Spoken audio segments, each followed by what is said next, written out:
যদি সবাই ফিরে যায়, ওরে ওরে ও ভাগা সবাই ফিরে যায়, যদি গহন পথে যাওয়ার কালে কেউ ফিরে না যায়, তবে পথের কাটা তুই রক্ত মাখা চরণ তলে একলা দলরে, তুই রক্ত মাখা চরণ তলে একলা দলরে, যদি তোর ডাক শুনে কেউ না আসে তবে একলা চলো রে।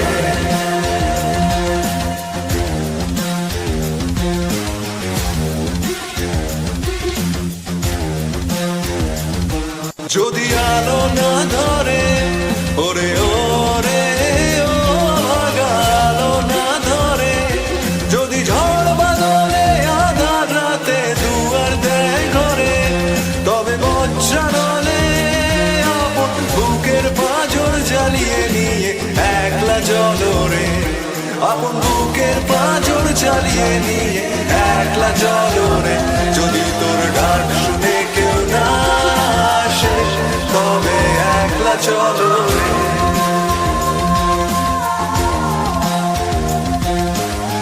একলা চলো, একলা চলো, একলা চলো, একলা চলো রে।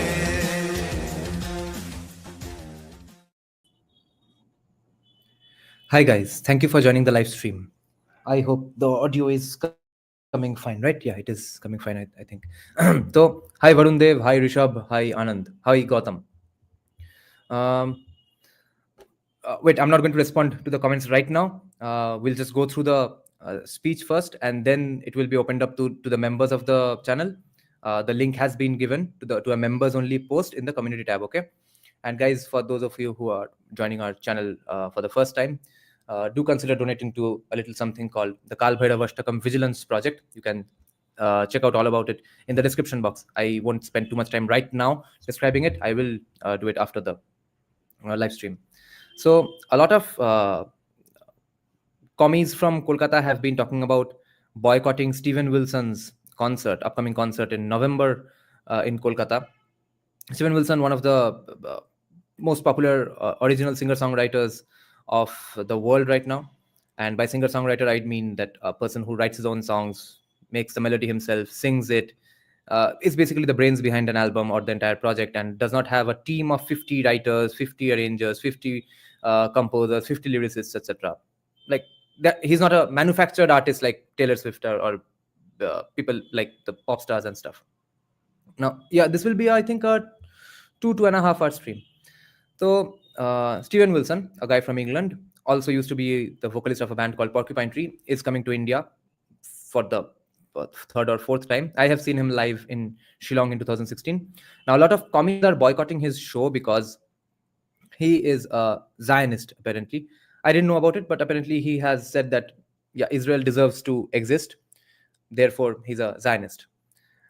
On the heels of that incident, now Adil Rashid, one of the best guitarists Kolkata has ever produced, you could call him pretty much Kolkata's Slash, the famous guitarist from Guns N' Roses. He got into a bit of trouble with his fans on Facebook for criticizing Ozzy Osbourne right after his passing. Ozzy Osbourne, who is the father of metal music, essentially, the man who created the sound, the genre called metal, by expressing himself, his crazy mind. He was a hugely troubled person, was infamous for animal cruelty as well. And later on, he mended his ways. He worked with animal rescue groups and stuff, and animal rights groups, etc. But anyway, he also was apparently a Zionist. And once I came to know now that he even called up BBC once to tone down and ask them to tone down their coverage of Palestine or Israel's attacks on Palestine, something like that. So guitarist Adil Rashid of the band called Underground Authority from Kolkata, whom many of you all must have seen live in other cities in the country. They are insanely popular all over the country ever since they went to India's Got Talent and got famous for getting appreciated by Kiran Kher, Sajid Khan, Salman Khan, etc. Now, that band pretty much changed the face of live music, live Bollywood music in the country. That band, Arijit Singh, got inspired from them, did rock versions, and then live music changed forever in India. Now everyone does really, really good rock versions of their songs whenever they play live. Now that band's guitarist Adil Rashid, Adil Da, I know him personally. He got into a bit of trouble for criticizing Ozzy after his passing for being Zionist. Now, he didn't criticize him for killing 17 kittens, but that's what he was bothered by. And everyone criticized him. His status got viral, and a lot of people gave him gali on the shared statuses as well. Many people commented that, oh, you never speak about Murshidabad, etc. Those kinds of controversial things, touchy subjects people did bring up in the end. But interestingly, a lot of people said that, no, bro, you got to separate the art from the artist. And we must always discuss that. How much do we separate the art from the artist? And I think it's easy for someone to say it if someone is not really that invested mentally, psychologically, subconsciously invested in that topic in which that person is maybe infamous. And then maybe you can actually easily think of separating the art from the artist, etc. But if it's a topic that you really do care about, it might be tough. I don't know if I would be able to separate the art from the artist if the guy was known for animal cruelty in his basement every day. I don't know. I honestly don't know what it would be like to separate the art from the artist in that case. But we are not going to do that. We are, in this case, at least in today's live stream, we are not going to we are going to separate the historian from the historian's political views. Today, what you are going to witness with me right now is an absolute masterclass in historical sociology and historiography in general. You all know from our live streams of discussing Max Weber's book Religion of India that up until the portions we have read so far, at least we have discussed so far, Max Weber has been insanely appreciative of Indian culture and ancient India, right? Among many other examples, he calls India the least anti-chromatic society he has ever come across. Okay. Anti-chromatic means the idea that, oh, what's the point of earning money? Renounce, brother, renounce. Kya hai paisa, haath ki mail hai. These sorts of things are called anti-chromatism. Okay. A sort of dislike or a show off of dislike towards money. And Max Weber says India had the least amount of that renunciated spirit. Then he wonders, why couldn't then capitalism happen in India? So first, when I found out that Romila Thapar was very critical of Max Weber in this particular speech, I thought, oh, I guess she's just being the usual critic of Indian society. Therefore, she hates Max Weber when Max Weber appreciates India. Seeing the speech, I learned that, oh no, that's not really the case. She kind of touches upon the aspects where Max Weber does appreciate India and says that no, he doesn't get India. In the parts where Max Weber actually isn't even all that vitriolic in his criticism towards India, he just says, well, India is a land of villages. The way I'm seeing it, he was operating on early colonial data. Okay. He didn't even read Arthashastra. If he had read Arthashastra, he would have converted to Hinduism because he liked Manusmriti already so much. No, I'm confusing him with Nietzsche. But anyway, Max Weber was aware of those sorts of texts. But anyway, he likes all that stuff. But when it comes to why capitalism didn't happen in India, he kind of takes the religion is different, therefore didn't happen, or the Dumontian way of looking at India, okay? Which people will say this is just Orientalism. And see, there are, in general, a disagreement among academics on how to view the world. And I think more legit the academic in terms of credentials, or the more declaredly leftist or liberal, the more they seem to be on the side of the view or the opinion that there are no clash of civilizations going on. There's just a difference in resources and some geographical factors maybe. Excuse me. And therefore, people all over the world are pretty much the same kinds of people, only it's their behavior is predicated on the amount of wealth they have at that point of time. I'm inclined to believe this way of thinking more, and there are others who believe this particular view, which is supported by many leftists all over the world, and many even right wingers all over the world. That no, essentially, I think don't any leftists believe this. It's mainly believed by right wingers of the world. Some liberals do believe it, that there's essentially a clash of civilizations going on. Eastern civilization is a particular kind of civilization, or at least Hindu or Indian civilization. Chinese civilization is a particular kind of worldview. Western civilization is a particular thing. It doesn't have to do with West industrialization or industrialization in a particular point in history. And in India is forever villages just because our urbanization happened before they even found out the word urbanization. Therefore, we are a land of villages, etc. And Max Weber kind of falls into that trap as well. Okay. So Romila Thapar absolutely destroys our bro Max Weber here, whom we jokingly call him RSS Kadalla because he's so appreciative of Indian society. Okay. Up until like 38-40 pages of his book Religion of India, it would almost seem like an RSS pamphlet कि India कितना बढ़िया था बार बार बोलते ही जा रहा है, ठीक है. That guy, when he criticizes India a little or even unknowingly ends up making India seem like a little backward, Romila Thapar dives in and defends India. That is the topic of today's video. Okay, this is insane. And you'll notice, see, when people like Romila Thapar, Irfan Habib, like his paper on caste, if you leave these people to just academia, they can do a stellar job. When you allow them to play politics, that's when their other vested interests and base instincts turn up. That's the problem. So we are going to look at Romila Thapar's speech in a place called SOAS, University of London. SOAS is School of African and School of Oriental and African Studies. SOAS. Okay.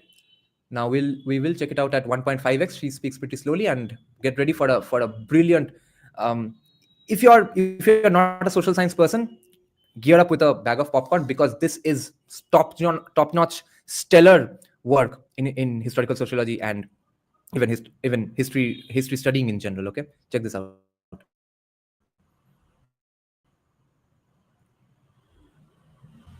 Occasion of the double 100th anniversary celebrations of SOAS and of Max Weber's study on Hinduism and Buddhism. I'm delighted to welcome her on behalf of us all.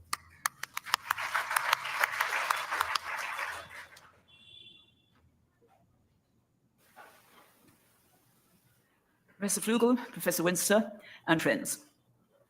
40 years ago, I read the more commonly quoted writings of Max Weber. Having written my reaction to his views in a paper for a conference, I left it at that. I have never regarded myself as knowledgeable on Max Weber, nor am I a specialist in Indian religions, nor am I a sociologist. So I was pleasantly surprised, slightly amazed, therefore, at being invited to participate in a seminar to assess his views on Indian religions. Thank you very much for the invitation, though I must confess that I feel at the moment a little like what Daniel must have felt like in the lion's den. My present thoughts have been culled from recent rereadings of Weber on India and from a more firmly historical perspective. I recognize that Weber was not a historian, but he does examine the origins of the present as in his historical perspective on capitalism.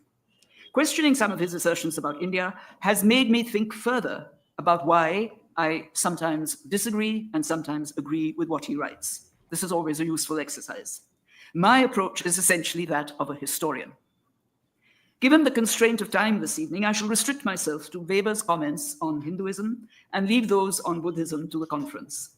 I am assuming also a familiarity on your part with his arguments, so I do not have to repeat them. I shall merely draw attention to some current views that have a bearing on these. Weber's idea of India, especially of its past, was largely the one that was prevalent in Europe a century ago. This was to be expected. But these ideas have since altered substantially.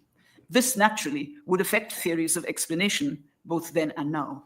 These are very, very fair points to make because the data that Max Weber was operating on, उसके बाद और बहुत बढ़िया quality data collect हुआ है.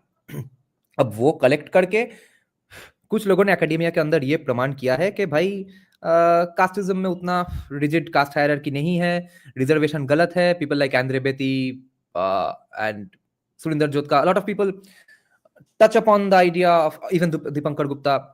They just touch upon this idea. They don't want to get too controversial. They say that, okay, the reasons for which you are giving reservations, they don't really exist. Andre Beti goes a step ahead and says reservations are useless. I don't remember exactly if Surinder Jotka also said this, but as far as I remember, he kind of hinted that, yeah, reservations are kind of pointless. But after all, other quality data that's coming in, that's being used in academia, it's being used by some people to prove this, that reservations are kind of pointless, casteism is kind of irrelevant. if at all there is casteism, it's not uniform in the same way everywhere. The hierarchies are different in every location.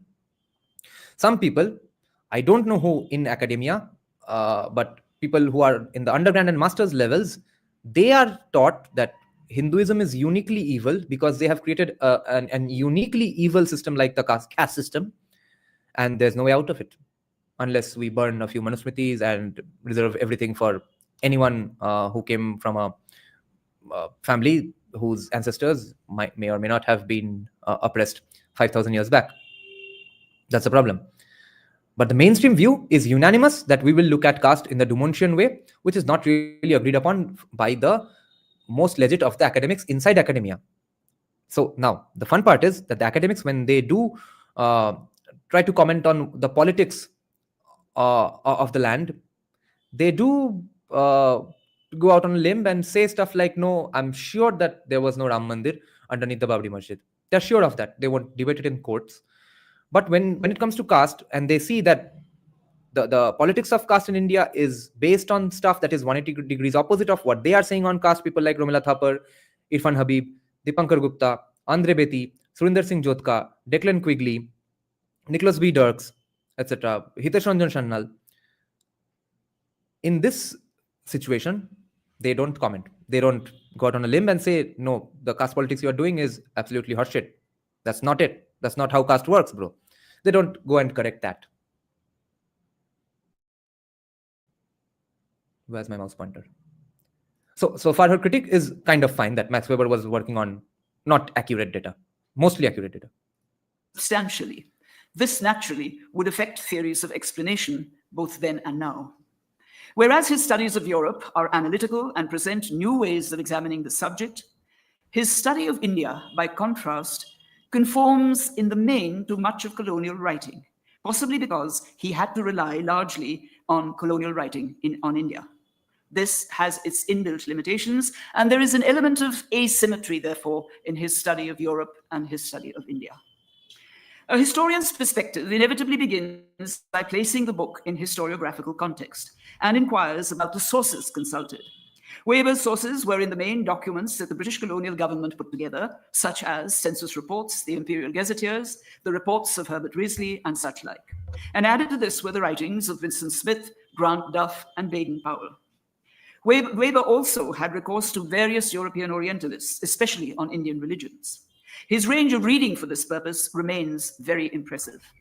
Our access today, however, is to a far greater range of sources and to their analytical readings, and these provide different interpretations. A frequent assumption in much of the earlier writing was that the Orient was the other of Europe. It was legitimate to presume that India was fundamentally different, and to ask why this was so. But the answers were limited, as were the sources. Many theories of explanation were being discussed, including those of Marx and of Weber. Both drew attention to the absence of capitalism, but their explanations differed. Weber's question emerged from his theory that the Protestant ethic, with its rationality, was connected to the rise of capitalism in Europe. Yeah, and this Romila Thapar kind of, I guess, saw as a compliment towards Protestant ethic, and she, as a true leftist atheist, could not have that, and she went ahead and she goes ahead and proves here why the absence of Protestantism really did not prevent the rise of capitalism in India, because India did have capitalism in its own way. This is almost a speech which libertarians can use to justify the capitalist pro-prosperity, pro-economic freedom past of India. Okay, this is a weird ass horseshoe ka ma ekdam theek hai. Europe. Therefore, the absence might account for the absence of capitalism in India. Marx's explanation had to do with the internal contradictions in European society subsequent to the decline of feudalism and the transition to capitalism. For both of them, the pre-capitalist histories of Europe and India were dissimilar, but for different reasons. Yet neither used the same analytical methods for investigating both areas. The reading of Indian history tended to be more cursory for a variety of reasons. Marx, however, did speak of colonialism in India and Ireland and drew attention to it in the making of British industrialization and capitalism. Weber gives little space to colonialism. Asia as the other was characterized by what was described essentially as Oriental despotism. Oriental societies were static, their system of government had always been despotic, Therefore, to search for historical change seemed rather pointless. The past of India did not need to be investigated with searching questions, as had been the past of Europe. For understanding Europe, economic patterns, social structure, belief systems, and internal contradictions were correlated. This suggested well-demarcated stages of historical change. But less so for India. Weber's choice of the patrimonial state as applied to Indian history was perhaps not uninfluenced entirely by these notions of the Orient. Yeah. The non-European past was used largely to sharpen, through contrast, the contours of the argument for Europe. In arguing that capitalism could not have developed in India, Weber showed relatively less focused interest in the 18th and 19th centuries of Indian history. Viewed as a civilizational unit, it had to be surveyed in its entirety. Nor was there a questioning of the role of colonialism as intervening both in the economy of the colony and of that of the colonizer. Yeah, this is the classic post-colonial critic, but see how much it almost echoes the sentiments of a lot of Occidentalists in the Indian right wing today. What might now be argued is that it is not perhaps so much the absence of capitalism, but the absence of a type of capitalism in what were some of the otherwise wealthy Asian societies. Economic historians of recent times, as well as those participating in the current debate on the world system theory, maintain that India and China were the preeminent economies in Eurasia in the immediately pre-colonial centuries. Their wealth came largely from what has been called mercantile capitalism with its extensive trading network. This would explain the power and the patronage of merchant businesses located in various parts of the country, from the Jains in Gujarat to the Chettiars in Tamil Nadu. What was lacking was the change to industrial capitalism that took place in northwestern Europe. In this, many factors played a role, not least that much of Southern Asia had been drawn into European colonialism during these centuries. Apart from all this, Weber's approach to Hinduism and Buddhism also drew in part from the prevailing concept of the world being divided into civilizations. These were viewed as distinct and segregated, defined by a specific territory, language, and religion, among other characteristics. For Indian civilization, the territory of British India was its location. It was articulated in Sanskrit and associated with Hinduism. Buddhism was less important, having been discovered later and not having survived in India to modern times. Islam was ignored despite its obvious presence. Civilizations were seen as self-contained. The porosity that we associate with them now was not recognized in those days. The definition of civilization also excluded the larger part of society. This may have fueled Weber's distinction between the wise and educated and what he calls the uncultured masses. Keeping all this in mind, I would now like to turn to the religion of India. Written a century ago, it is of much historiographical interest. Some concepts of that time are now being questioned or are being given variant meanings. This applies as much to European history as to any other. The key questions in a reading of the religion of India, it seems to me, are whether the descriptions of Indian religion and society as projected by Weber are still largely valid, and what are some of his ideas that might have been and could still be insightful. The essential problem that I have as a historian with Weber's views of India, as indeed those of Marx as well, is that they tend to be what I call context-free and chronos-free. What I mean by this is that there isn't enough awareness of the why, the how, and the when of the particular institutions being discussed. Some of these underwent substantial change over 3 millennia and virtually gave way to new ones. Some continued in a new garb. Weber argues for a nexus in Europe between the political economy of emergent capitalism and the religious form of the Protestant ethic. If this nexus is to be sought in India, then there has to be a comparable investigation of the political economy and its connection to the required religious ideas in order to determine the presence or absence of the nexus. This section is very important for a lot of libertarians who don't know anything about Sanjeev Sanyal's works and stuff, those kinds of people, you know who I'm talking about, because they will realize, a lot of them do believe that Protestantism is the way out of poverty for India, and a lot of people believe that because we don't have Protestantism, therefore we will probably be left behind forever. They are that pessimistic. Romila Thapar is arguing here that India never required Protestantism to flourish, to be mercantile. political economy and its connection to the required religious ideas in order to determine the presence or absence of the nexus. The religions of India are described more often without much reference to the political economy with which they would have been linked. I would therefore like to consider a few aspects among those that Weber regards as distinctively different in India. These are the patrimonial state, caste, and religion. I would also like to see how the notion of legitimation is apparent in relation to these. Weber's view of particular kinds of states reflects in part the general interest at that time in defining the state, a general interest that existed among modern European philosophers.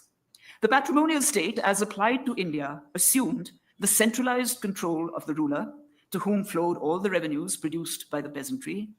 Ensuring the flow was the responsibility of the administration. The producers of the wealth really had no right of refusal. This is Max Weber's view. Okay, now Romila Thapar is going to critique it. This static condition implied an absence of historical change. And remember, India, no matter what else, India is never static. That's one accusation you can't hurl against Indian society. The patriarchal family and caste were linked to the Indian state. The characteristics of the state were the cause of the endemic poverty of the Indian peasant at all times. It was a permanent condition because of the inability of either the administrators or the producers to change it. Today, this argument of a relatively uniform, unchanging state, characterizing much of pre-colonial history, would be regarded probably as ahistorical. The analysis of available data, as for instance for the 17th and 18th centuries, points to demography, the function of institutions, and technology being roughly comparable in India and Europe. Even prior to that, systems of governance do not suggest static conditions. Studies of state formation have shown that the state in India changed substantially in form and function over the centuries. Early elements of governance lay in the Ganasangha system of rudimentary kingship and chiefships, some of which gradually mutated into kingdoms. The Mauryan state, although different, would still be seen as a differentiated imperial system. Its administration was very complex, with some centrally administered areas and others less so in varying degrees. The breakup of the short-lived Mauryan Empire was followed by a scatter of kingdoms. Their economies were based on direct revenue collection from both privately owned and state-owned lands, cultivated by tenants observing diverse kinds of tenancies. And revenue also came from commerce. Subsequent to this, in the post-Gupta period, there were kingdoms, some large and some quite small, where the major states negotiated their authority with a hierarchy of intermediaries. This section sounds like a libertarian critique of Sanatan economics, doesn't it? Referred to as samantas and later as iktidars, jagirdars, zamindars, and such like. Their powers and rights were negotiated in various ways according to dynasty and time. New dynasties emerged from their ranks, and at any point in time, the picture was not identical for the entire subcontinent. This is a question that comes up repeatedly as one generalizes about India. Yeah, Anand, rewind just at least 3-4 minutes, because she is now getting into heavy criticism of Max Weber, where in fact she sounds like a libertarian criticizing the Sanatan economic socialists as well, okay? Because she is pointing out that no, where Protestantism? Who Protestantism? India never required it. They had so many ways of doing commerce and business. Check this out. And then she goes ahead and gives a gigantic list from ancient history to medieval. In time, the picture was not identical for the entire subcontinent. This is a question that comes up repeatedly as one generalizes about India. The state in Indian history was generally described in the 19th century as having had an essentially agrarian economy, other activities being marginal. Weber refers to India as a land of villages. This impression has been corrected in recent studies. Income at different levels of the economic hierarchy. Yeah, India, land of villages forever, though definitely not, because there were urban centers and stuff. I wonder if Weber was talking about the times he was describing, maybe just colonial periods, maybe. Also came from an extensive commerce, both overland and maritime. This increased noticeably. Now, here again, her criticism of Indian society, that stays, caste, because it's hierarchical, because it creates inequality, etc. But her criticism is honest, because again, people on the libertarian side who believe in free markets and who don't give a shit about hierarchy, who don't care about income inequality, they can use Irfan Habib and Romila Thapar to point out to Sanatan economists that to say that, see, there were hierarchies, there were clear examples of hierarchies which happened because of different kinds of commercial activities. So where was this past phase of Hindu equality before the evil paw of Western style capitalism and Adam Smith's evil book came upon the minds of Indians and brainwashed them? Where, bro? So Romila Thapar, in fact, is in her mind, deep in her heart, actually criticizing Indian society for not having equality and having hierarchies, etc. She's just saying, wait, Max Weber, if you do think it's a compliment to have those things, and therefore Europe was able to achieve them because of Protestantism, no, hold my beer. That's not the case, because India did that evil thing without the help of Protestantism. That's basically, I think, Romila Thapar's argument. From the early second millennium AD, with a growth in urbanization. The administration of cities hosting artisanal production, markets, and commerce obviously differed. Neon Sanatan economics is Gandhian socialism with a little bit more of anger and less obsession with nonviolence, etc., but mainly socialism. From the administration of areas where land revenue was primary. There was a striking expansion in the number and size of guilds handling this change. Guilds. What do we also know them as? This also affected their relationship to urban centers and political power. Exactly. Why? Because of proximity to power. The distance between you and the ruler is everything. That determines a whole bunch of other things, metaphorical and physical material things. The functioning of the patrimonial state in India was said to rely on physical force and the administration, both very closely controlled. The figures for the Nanda Maurya... The fact that the claim that it was very, very centrally controlled, etc., this is the Oriental view. This is the colonial view. Romila Thapar is critiquing it. Okay, now she's going to give examples that why that's an absolute horseshit claim. It was a decentralized society. It was a practically anarcho-capitalist society inside a government. They were, therefore, you could say, minarchist societies. Army are mentioned by historians like Vincent Smith. They came from Greek sources. Neon, policy-wise, yes, but naming and branding-wise, no. Branding-wise, so it will be fully wet in Sanskrit terms and saffron vibes and Hindu thoughts and stuff. And they are huge and probably exaggerated to justify Alexander's decision to discontinue his campaign. The numbers also vary fairly enormously from text to text, making them somewhat doubtful. More to the point, the economy even of the Mauryan state could not have financed such a large force.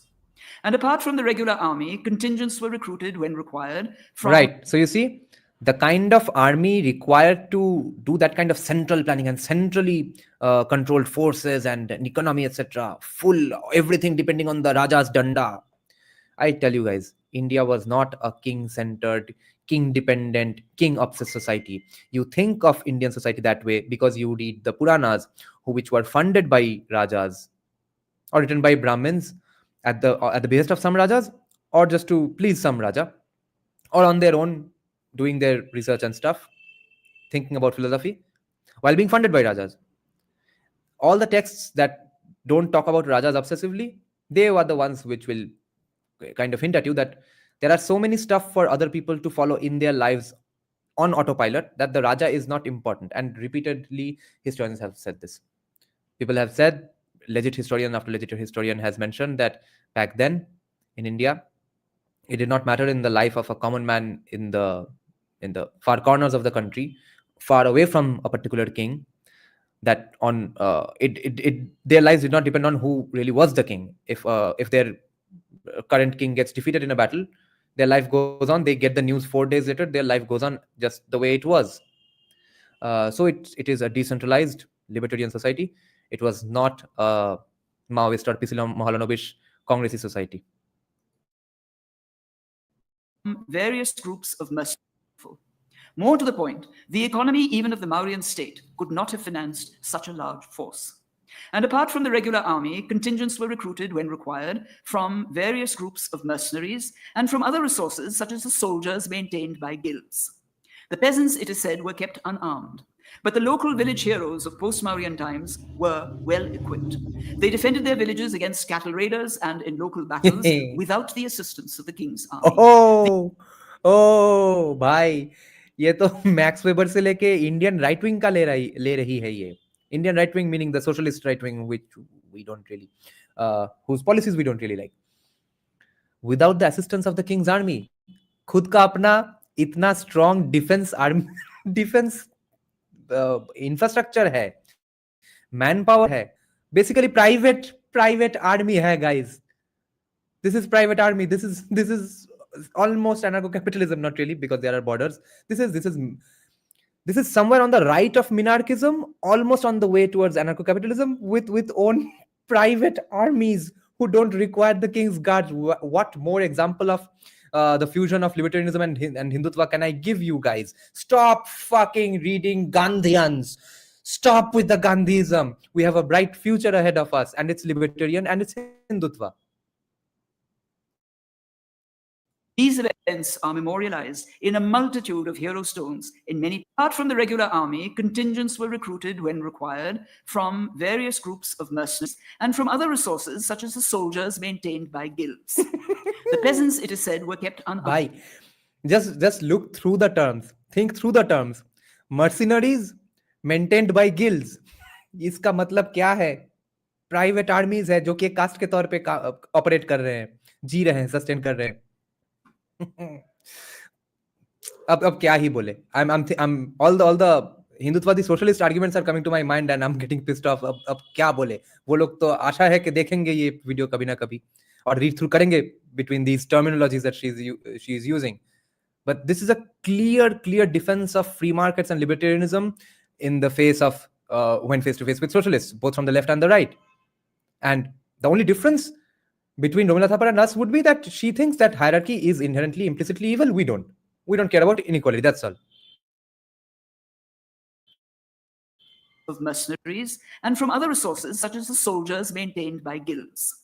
The peasants, it is said, were kept unarmed. But the local village heroes of post-Mauryan times were well equipped.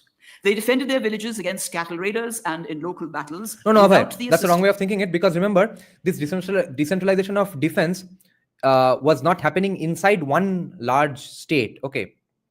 The decentralization that did affect us was that there was no question of centralization in the first place because they were separate kingdoms. Okay. We can talk about centralization versus decentralization inside a particular legal territory. But here the number of legal territories are themselves in such high numbers that the unity cannot even be conceived by anyone. We're talking about countless numbers of states here. Of the king's army. These events are memorialized in a multitude of hero stones in many parts of the subcontinent. The patrimonial state assumes a small elite as recipients of the income produced by lower castes. However, we now know that the wealth was not siphoned off by the few, but actually financed the many hierarchies in the system as well. The producers of the wealth did not consist of single castes, but a range of castes with interlocked occupations. The culture of jatis, more than varnas, conditioned by occupation and customary law, more often than not, also determined their religious identity. To give greater weightage to varna than to jati in studying caste misses out on some facets of how Indian society functioned. The noticeably rational Arthashastra of Kautilya, some people say almost cynically rational, refers to the 7 limbs of the state. The army and the administration were 2 among the 7. The other 5 were the ruler, the territory, the capital, the treasury, and allies. The ruler was required to integrate the functions of the 7, and that is what gave him central importance. But when one looks at the process of integration in itself, one realizes that this process was a curve. Yeah, I personally agree that we need a central government to do certain things, which is why I'm a minarchist and a national libertarian, not an anarcho-capitalist. And so was the India of those days, that there was one at least king. The king did not commit suicide. Decentralization karte hain, hum chale gaye sannyasi banne. That was not the case. But I'm not being minarchist just because ancient India was that way. I don't base my arguments on how Sanatan it sounds. but it is what it is. What I'm proposing for, incidentally, was going on in India back then anyway. On his power. There is also much evidence on the functioning of administration from detailed inscriptions of pre-modern times. Issued by local administrators, they were inscribed in public places. Among other useful aspects of local activity, some of these record major decisions regarding the powers and activities of civic office bearers. The decisions involve local communities, temple administrators, and officers of the state. The communities can be upper caste Brahmin communities with their own privileges or wider communities of other occupational castes. The concerns refer to Suna kya? Anand is saying centralization is susceptible to stagnation. It always leads to stagnation, doesn't it? Divya, I would implore you to check it out from the beginning, because we are looking at a fascinating speech by Romila Thapar where she criticizes Max Weber for remotely hinting at India's backwardness in terms of its religiosity, because India couldn't become capitalist in the Western way by the time West did it, and Romila Thapar absolutely destroys Max Weber here.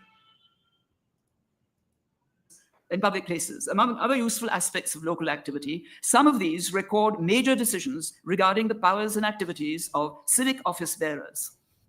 The decisions Now, check out who were the civic office bearers. involve local communities, temple administrators, and officers of the state. The communities can be upper caste Brahmin communities with their own privileges or wider communities of other occupational castes. Wider. The concerns refer to a number of activities, including participation in various bodies of administration and particularly bodies deciding on specific taxes. At least for the castes above the level of artisans and peasants, the system was not consistently oppressive. Nevertheless, there are occasional complaints against. Okay. Now, her definition of oppressive is that the artisans were not as rich as the kings and the bureaucrats and stuff, which is where I will agree, but I won't agree if it is claimed to be a uniquely evil situation for India, because that's what is inevitable. That's what happens even today. Artisans and carpenters, a job relatively easier to do than becoming, or at least passing for the exams of an IAS or becoming a PhD, etc. So those jobs will always be more valued in society.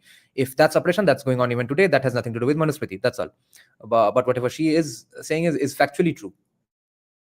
That whatever was the oppression, that oppression happened in the lowest of castes, but among the more upper castes, in the, I guess, the general castes of today, there was a lot of mobility, at least in this context even. And peasants, the system was not consistent activities, including participation in various bodies of administration and particularly bodies deciding on specific taxes. At least for the castes above the level of artisans and peasants, the system was not consistently oppressive. Nevertheless, there are occasional complaints against oppressive rulers. This resulted in peasants migrating to a neighboring kingdom, a reaction much dreaded by rulers, we are told, since it resulted in decline. See, this is an interesting answer to Irfan Habib's paper on caste. Irfan Habib in the end questions and almost desperately cries out loud, asking, since there was so much oppression and hierarchy-based oppression because of the caste system, why didn't the Dalits rise up in protest? Why weren't there significant anti-upper caste movements in Indian society? Well, this is the answer. They didn't have to do unionbazi and hallabazi and drag the factory owner out by his collar. The entire caste simply up and left the village. पैसा नहीं दोगे, गाड़ में डालो नौकरी, हम चले दूसरे village में. That's what's called pioneering spirit in the West, in USA. Okay, you just leave, you move around all the time. That's what used to happen in India also. भोसरी वाले हमको सारा दिन बोलते हैं कि why do you care about the West so much? Every great fucking society operates and functions in relatively similar ways, bro. Any great society in history operates in the same way. So when India was great, it operated like USA of different periods. Okay, you can't get around that. Exact cheezein nahi honge, magar it will rhyme. It won't be the exact repetition of history. So an entire caste who are not happy with the payments, they leave and go to a different and settle in a different state, in a different city, town. Okay, that's how so many castes have different kinds of genetics. Okay, I don't know what's the mystery between Marathis and Bengalis. Marathi language and Bengali language has some similar words, some common words which are not there, or at least in that pronunciation, in other Indian languages. Then the surnames that end with kar, which is very common among Marathis, this Tendulkar, Manjrekar, etc. Now there's a surname called Kormokar in Bengali. There's a surname called Kormokar even in Marathis. Okay, Karmakars. I wonder what's that. I think it might be because of these kinds of actions. One group of people from that caste simply up and leave because of for better salary. Mining revenue. The Indian peasantry, when disgruntled, is associated with migration rather than rebellion, possibly because land was more easily available. But there is evidence of rebellion, and this evidence generally refers to the Samantas, the intermediary groups, sometimes referred to as feudatories, but landowners nevertheless. There is the Kaivarta revolt in Bengal in the early 2nd millennium AD, the Samantas leading the buffalo riding peasants against the king's forces. The aim was not only an objection to increased taxes, but also to claim new lands for cultivation. Did you guys just hear what she said? भाई क्या बोली ये? Taxes ज्यादा बढ़ गए थे, उसके खिलाफ राजा के विरुद्ध हल्ला बोल दिया, अपना वॉर कर लिया, और उस वक्त किसी ने जाके उनको नहीं बोला कि कौन से डीप स्टेट से पैसा खाया तुम, क्या ट्रम्प से पैसा खाया या लिबर्टेरियन पार्टी ऑफ यूएस से पैसा खाया. टैक्स बढ़ाएगा भोसरी क्या, टैक्स दिखाता है मदर जात बोल के बफेलो लेके बवाल कर दिया. Referred to as feudatories, but landowners nevertheless.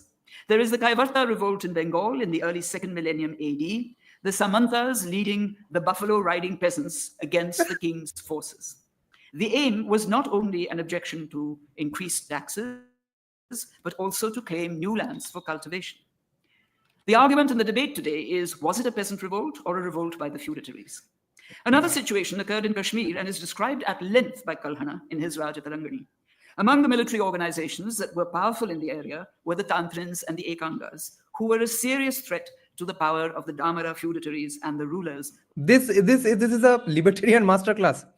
This is a barrage of pure libertarian arguments against commie socialists and Hindutva socialists. Okay. और फिर क्या बुल राइडिंग करके रेबेलियन किया टैक्स इंक्रीज के खिलाफ. बुल राइडर कौन है? हाँ, वृषभ भरूद बन गए सब. Over a longish period of time. Such instances point to each of the three levels, the producers, the intermediaries, and the state, having to negotiate their powers vis-a-vis each other.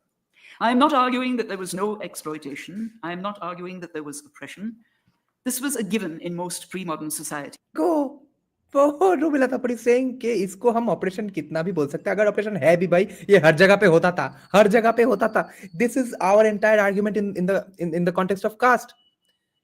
Even Romila Thapar, Irfan Habib, I think, believe it. But people who are fanboys of these scholars, they believe caste is uniquely evil. Hinduism is uniquely evil. This is not uniquely evil. This is universally evil. This happens everywhere. And that is just what Romila Thapar said. That's the nature of the world. Like, there are two quotes in this context that I really like. One of the professors of Thomas Well once asked him, Thomas Well, when he was a commie, once got up in class and asked his professor that how could man be so evil to come up with a concept like slavery? His professor says, well, that's what always happened. Think of what situation led to man thinking of a concept like freedom. Wonder about that. And there's another quote in this context that what causes capitalism doesn't cause poverty. Poverty is the default state. Capitalism uplifts people from poverty while not solving inequality, of course. I am not arguing that there was oppression. This was a given in most pre-modern societies. What is debatable is whether it was so severe as to support sustained despotism, as was one of the colonial views. And we have to remember, of course, that the colonial perspective also had a political agenda. Shit, I should have marked this as Romila Thapar becomes libertarian. I should have marketed it that way. Look at what she's saying. कि अच्छा इतना India में despotism हो गया था, oriental despotism इतना centralise था, भोसरी को देखो इतना डिसेंट्रलाइज था कि डेस्पोटिज्म पॉसिबल ही नहीं था. This is Romila Thapar's argument here. And we have to remember, of course, that the colonial perspective also had a political agenda. Caste had a regional identity, but this did not restrict migrations. Learned Brahmins were in demand and were invited to settle in various parts of the subcontinent, legitimizing newly created kingdoms. Stone carvers and temple builders were mobile, judging by the stylistic. Legitimizing new sects, bhai. What does it entail, guys? Do you all know what she's talking about? Huh? Legitimizing others. This is the eternal threat of Sanatan Dharma. Okay, eternal coth called Sanatan Dharma, in which there are different strands and threads being tied together by the Brahmins who are roaming about in the country and accommodating people into their fold. Okay, some shamanic priests are becoming Brahmins, or if they are not, they are going about their own ways, enjoying the privileges of Brahmins. Someone has joined the conversation. Aryan Invader, I will take you on after the speech is done. Okay, after that, members can join in a conversation to discuss what the fuck did we just learn from Romila Thapar. Okay, the members can join, the non-members can comment in the live chat. We will keep looking at it. Had a political agenda. Caste had a regional identity, but this did not restrict migrations. Learned Brahmins were in demand and were invited to settle in various parts of the subcontinent, legitimizing newly created kingdoms. Stone carvers and temple builders were mobile, judging by the stylistic similarities in distant places. Occupational castes such as weavers migrated from Gujarat in the west to Tamil Nadu in the south, attracted by the expanding textile trade from South India. Far from being only a land of villages, Indian traders were found in commercial centers across Asia and often associated with a monetary economy. Among the more wealthy traders were the Brahmins, some making large profits in the horse trade of the northwest with Central Asia. Brahmins were the wealthy traders. Chi. Ka baat ho gayi. So Varundev is asking a great question here. He's saying, Dada, despite these people in academia, how is it that these ideas are not popular? Academia shapes narratives, right? Then did we overrate academia's power? Nahi, Varundev, maze ki baat hai ke these academics themselves don't want that narrative outside academia to be changed.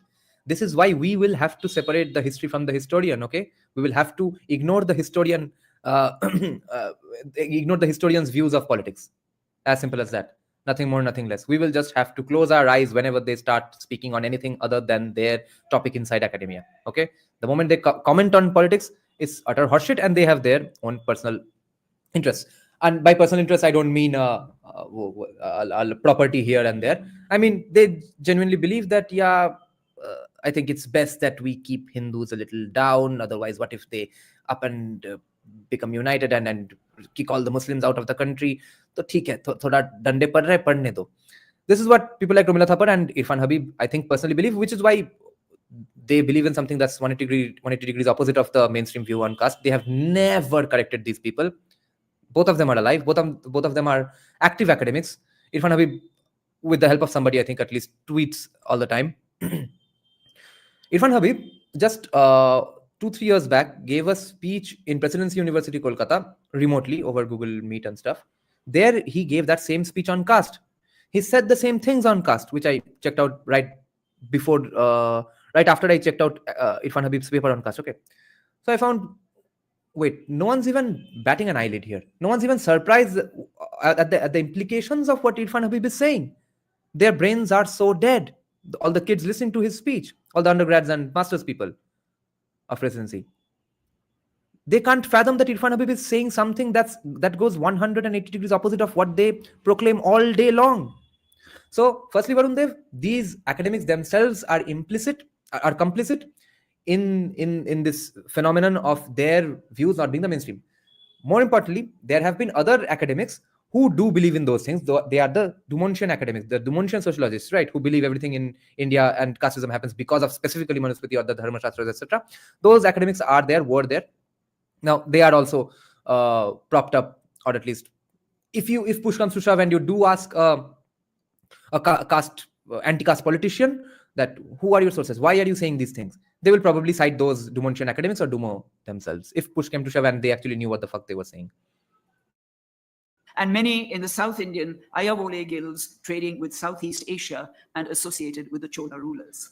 These guilds were not crippled by caste, as Weber maintains, or by the king. They were political and economic pressure groups maintaining their own relations with royalty. Are the Sanatan economists listening? Is this anything different to what libertarians seek for their country? This is line after line of free markets and decentralized economies. Guilds trading with Southeast Asia and associated. See, repeatedly, the one recurring theme of this section of her speech is the absence of the dependence of different businessmen as well as the common people on the king. This is the key takeaway here, which is so damn important. She's going on mentioning examples that, okay, this happens, no one gives a shit about the king, they do it their own way. This happens, they get pissed off with the king and declare a war against the king, okay? No one is saying, okay, does the king think this is all right to do? Okay, is this feasible for the king to do? Then I will think, no, it's not okay for me to criticize the king because another king might get benefits. ऐसे चूतिए गांडू भोसरी वालों की तरह तब हमारे ancestors नहीं सोचते थे. With the Chola rulers. These guilds were not crippled by caste, as Weber maintains, or by the king. They were political and economic pressure groups maintaining their own relations with royalty. In the Punjab, however, it was non-Brahman Khatri traders who were the dominant caste for many centuries. So let's say they were the lobbyists of these times, right? They were the lobbies of those years. So you can argue that no, lobbyism is an evil thing and is a Western style capitalism because it happens in USSC, but it used to happen in India as well. But there are, I think, more non-corrupt ways of doing it. That I will agree. And back then, maybe it was not all corruption. Maybe some of it was corruption. So lobbying, maybe you can't blame it all on US. This is how elite advanced societies, people who are not diseased with slave fucking morality, people who are from the mastered morality, that this is how they operate, bro. Over and above even the status of the Brahmins. The most prestigious. I have to rewind once again, sorry. Punjab, however, it was non-Brahman Khatri traders who were the dominant caste for centuries, over and above even the status of the Brahmins. The most prestigious religious sect was founded by the Khatri teacher Guru Nanak, who had distanced himself from Brahmanical Hinduism. Trade and commerce was not treated with odium, as Weber maintains, and many upper castes were in fact traders. Artisanal castes tended to be assertive, perhaps because of the urban ambience. Production was central to the. तो यहाँ पे Max Weber का argument basically ये था कि past में India was a society that had the least amounts of antichrematism, okay, कि पैसा हाथ की मैल है वगैरह, ये इंडिया में सबसे कम बोला जाता था, मगर वो ग्रेजुअली चेंज हो गया. एक टाइम आ गया है, at least during the times of late colonial period or the times when Max Weber is writing, that's when he says now Indian society has sort of a dislike and hatred towards finances and property and stuff, but Romila Thapar rejects even that. Himself from Brahmanical Hinduism. Trade and commerce was not treated with odium. Odium means hatred. Okay, Max Weber argues that trade and commerce was getting treated with hatred. Weber maintains, and many upper castes were in fact traders. Because in the beginning of the book, that was Max Weber's argument, that if India had the least amount of anti-Semitism, then why didn't it evolve into capitalism? Maybe because there wasn't Protestantism to save India. Not really in that tone. I'm talking like a 60-year-old Hindutwadi, but that's not how Max Weber wrote it. That's not his tone. But Romila Thapar, in fact, is offended enough to consider it to be in that tone. Okay, and she is defending India in that sense. As Weber maintains, and many upper castes were in fact traders. Artisanal castes tended to be assertive. Nina, it's live, but I would really implore you to check it out from the beginning, because this is I actually marketed it in a wrong way.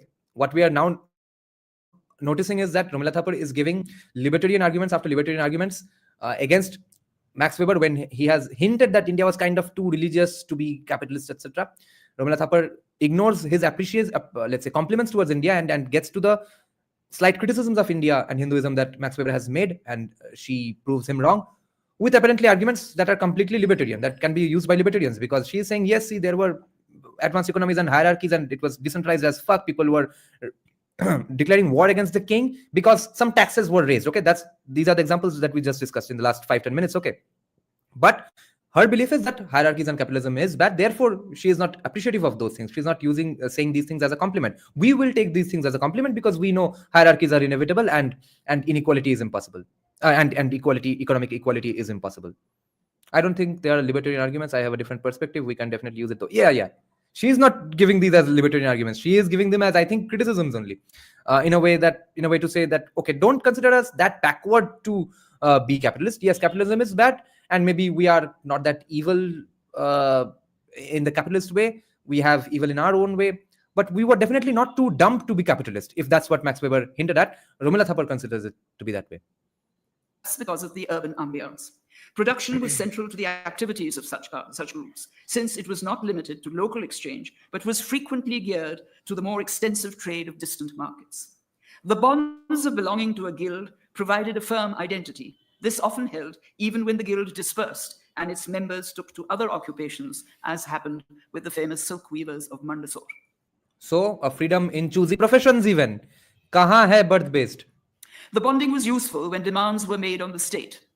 There are many records, as for instance, from the states of Rajasthan, which refer to decisions taken by jati panchayats, the caste councils similar to guilds, and conveyed to both the local administration and the rulers. These could be for a remission of tax, or a firm refusal to pay a newly imposed tax, or to adjudicate over disputes involving money and land transfers. Civil law virtually required the state to accept the decision and advice of the jati panchayat. The state had to agree to their terms. Shit. Artisanal production, controlled by merchants and guilds, was crucial to maintaining an ongoing economy, especially in the period just preceding colonialism. The politics of patronage was not just a simple matter of the ruler bestowing wealth on a recipient. हाँ, अब वो guild ज्यादा यूनियनबाजी की तरह होने लगा था, शायद इसलिए इन्वेजन्स हो गए. It involved a careful assessment of the status and authority of the community, its economic potential, and its religious affiliations. This, in part, accounts for the fact that individual rulers often patronized more than one religious sect, and frequently sects that were in opposition to each other. India used to be minarchist, and then devolved into socialism, and that's when the invasion started happening. Varun Dev is saying, Dada, we should show Hindutva socialists that capitalism liberty was originally our idea, and use Sanskrit. Yes, absolutely. Patronage could change from king to king in a dynasty. Weber's study of the religion of India rightly discusses both caste and religion, but the significant link between the two remains somewhat elusive or fails to get fully connected. Colonial definitions of caste tend to give more space to varna than to jati. Given the origin of varna, it was assumed that the caste Hindus would take it as divinely sanctioned and unalterable. Besides, where a large unchanging society is assumed, there was little need to recognize change in the functioning of caste. But change is recorded. The conversion of non-caste to caste, registering its recruitment, is interestingly discussed by Weber. Lol. As has been noted by sociologists, this process hints at some similarity with what was more recently called Sanskritization. This involved lower castes imitating the lifestyle of the upper castes, except, of course, that the former had to have the income to do so. Income to do so, because you have to be from the same status, because castes are Indian status groups. By the way, the Shakya clan, similar. An endogamous tribe enters the caste system, remains endogamous. They did not enter the caste system and suddenly become endogamous because of the evil Hindu caste system. One could ask whether the method of conversion to caste suggested a possible form of social mobility, where a lower caste, changing its occupation and rituals, could be recruited into a higher caste. There was no need to wait until one's next birth. Or could some change in occupations become... ये किसके against debate है? ये कि RSS की Dalli. Its occupation and rituals, a possible form of social mobility, where a lower caste, changing its occupation and rituals, could be recruited into a higher caste. There was no need to wait until one's next birth. Shit. Or could some change in occupations become acceptable among upper castes, such as Brahmins taking to trade and agriculture without losing caste? But the changes that took place behind the scenes, as it were, in Varna identity, or the shifting in the hierarchies within jatis over a period, has been less noticed. If the model as given in the social codes of the Dharmashastras was subverted, although leaving the facade more or less intact, then the process of subversion has to be studied. Holy shit. Were those called... बोल रहे कि धर्मशास्त्र को subvert भी नहीं किया, बवाल में नहीं गए, मगर इग्नोर करके अपने अपने कास्ट चेंज करके बिजनेस भी करते रहे. क्या बात है. If the model as given in the social codes of the Dharmashastras was subverted, although leaving the facade more or less intact, then the process of subversion has to be studied. Were those called Dalits today, the untouchables of the past, the only permanent, unchanging castes in Indian history? Here we can agree. I don't have the exact genetic data of all these Dalit families, which even Ambedkar doesn't claim that they were Dalits forever and after. But whoever was the Dalit, they never, that Dalit group probably never. No, I think it has to be argued in the genetic way. I think she's disagreeing with Ambedkar right here. Because Ambedkar says that those who were Dalits were not Dalits forever and ever. She's saying whoever is a Dalit today was a Dalit. Their ancestors were also Dalits. And it would be believable, it would make sense, because after all, there was not enough technological innovation. There was capitalism, there was not enough technological innovation. When that doesn't happen, there can't be huge economic disruptions and therefore mobility of different people. So that there is. So therefore, we must take it now to the next step. Like there has happened 1991. Now we need 1991s in every 10 years in India, with repeated disruptions and significant technological jumps and shifts and innovations, which will lead to breakdowns of every caste system that occurs and stabilizes in those 10 years. They get destroyed, and new people from the Dalit classes of today can again hope to go up in the ladder. Century ago. Anand is saying no, she is saying only Dalits could not partake in this occupational mobility.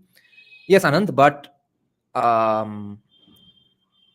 Ambedkar says that's not the case. Only Dalits could not partake in this occupational mobility, but she says that Dalits forever have not been able to partake in this occupational mobility. But then, how can Ambedkar then say that today's Dalits were not Dalits of those days? Whoever were the Dalits of those days, probably they didn't partake in these actions, in these occupational mobility actions, okay? But their descendants probably were not Dalits anymore. Or people who were not Dalits back then later became Dalits, according to Ambedkar. Is definition of Dalits kind of vague? It's everyone, including all the SCs and STs, right? They are all Dalits, right? So by that definition, let's say whoever was scheduled castes and scheduled tribes of those days, they did not take part in these economically upwardly mobile activities, which is not very accurate. There were different scheduled castes who were involved. Statements of the Dharma Shastras were taken by historians not only as norms, but on occasion as suggestive of how Hindu society actually functioned. Much of the discussion, therefore, came to be centered on the belief and practices of the upper castes. The religious practices of the lower castes, the sources for which were different, were often treated as ethnography, and these did not feature in most definitions of Hinduism until recent years. The Varnashram Dharma of the Dharma Shastras, observing the rules of caste actions and rituals, embodied caste conservatism. However, new observances needed to be incorporated as and when required, although often maintaining that the format was still being observed. The Brahmins, in performing rituals and in the pursuit of learning, claimed the highest status with maximum purity. This, they stated, required them to be distanced from other castes and also to establish a segregated group, permanent. Similar to how an academic operates today, how an academic's life, tenure, housing complex, I think operates today. Excluded and treated as maximally impure, therefore untouchable.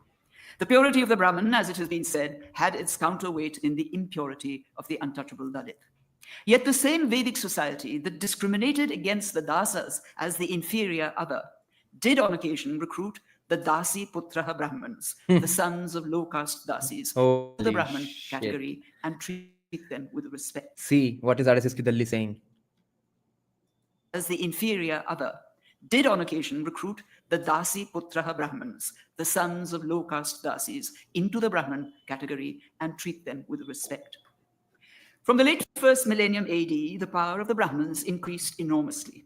Large numbers of them received sizable amounts of land donated to them as fees for performing rituals of legitimation or averting the evil effects of an eclipse.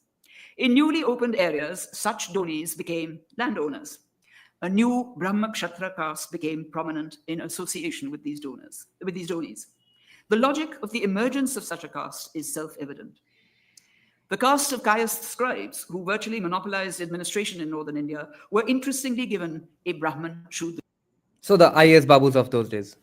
who virtually monopolized administration in northern India, were interestingly given a Brahman Shudra origin. They performed, in fact, many Brahmanical activities other than conducting rituals. Rereading Weber on Indian religion has once again underlined some earlier questions in my mind. For Weber, the unifying feature of Hinduism was the theodicy of karma and sansar, actions in this birth leading to rebirth and particular kinds of rebirth in the next life. How central this was to all Hindus of every caste remains debatable. Heroes aspire to go to heaven, taken there It remains debatable. It remains debatable. by apsaras, celestial maidens, debatable. How central this was to all Hindus of every caste remains debatable. Heroes aspire to go to heaven, taken there by apsaras, celestial maidens. The Shramana theodicies were naturally not identical to the Brahman. To pursue the theodicies of sect and caste might be more revealing than generalizing about Hinduism as a whole. A frequently discussed subject was renunciation. Some have argued that renunciation among both Hindus and Buddhists was life-denying. However, unlike asceticism, renunciation does not remove the person from society. It sets up an alternate society that the renouncer can join. Renouncers were not attempting a social revolution, but were providing an alternative way of life. Hinduism as a religion had a history of change, with perhaps a wider range of new forms than in other religions. This is perhaps one of the reasons why it is regarded as extremely complex. Vedic Brahmanism is taken as a start subsequent to the Harappan, historically. Its imprint has been viewed as continuous, but mainly for the Brahman. Its authority was challenged by the Shramana religions, such as Buddhism, Jainism, and the Ajivakas. Dharma, translated as religion, came to be described as consisting of two streams, the Brahman and the Shraman. The former was largely Vedic Brahmanism, based on the sanctity of the Vedas, belief in deities, the immortality of the soul, and the performance of sacrificial rituals. The Shramanas denied this, drawing upon reason, causality, and other factors. They were dismissed by the Brahmins as Nastika, non-believers. The relationship between the two, according to the grammarian Patanjali, is said to have been comparable to that of the snake and the mongoose, without mentioning which was which. This duality and its interaction is continuously referred to in historical sources. Its juxtaposition was central to the idea of dharma. Yet, few historians of Hinduism have investigated it as a duality. The link with caste would be clearer if we were to work out the caste differentiation of the sects individually rather than Hinduism as a whole. It would also force us. Did you all hear this? This was nice. The link with caste would be clearer if we were to work out the caste differentiation of the sects individually rather than Hinduism as a whole. It would also force us not to see Hinduism as a single monolithic religion. The interface between Brahmins and Shramans would most likely prove insightful. Vedic Brahmanism was a religion of that caste. The majority followed variant forms of Hinduism in what is now referred to and differentiated from Vedic Brahmanism as Puranic Hinduism. Shiva and Vishnu superseded the earlier deities, were iconized and placed for the first time in temples, and worship took the form of puja, simple offerings instead of elaborate sacrificial rituals. New deities regularly entered the pantheon, and the sects worshipping them had to be accommodated in the caste hierarchy. The latest, I think, was in the last century, Santoshi Ma. Because How does this religion create orthodox people? Okay, if someone's not orthodox, maybe they won't be able to carry out the tradition themselves. But look at the general direction of this society. Look at the general vibe of this society. There's not much room for orthodoxiness, really. of these changes, the Dharma Shastras of the second millennium AD had to then discuss burning questions, such as evaluating the status of the temple priest vis-a-vis that of the Veda-knowing Brahman. Together with this was a parallel phenomenon of Bhakti and Shakta teachers, which Weber refers to, founding many more new sects, spanning a range of variant beliefs. Communities could choose whom to worship and how. And in this context, the coming of Islam increased the number of sects and the range of religious ideas. Some sects disapproved of caste altogether, like the Kabirpanthis. Others became castes, like the Lingayats. And many of these sects conformed neither to Islam nor to Hinduism. They tended to have fuzzy edges and some blurred overlaps.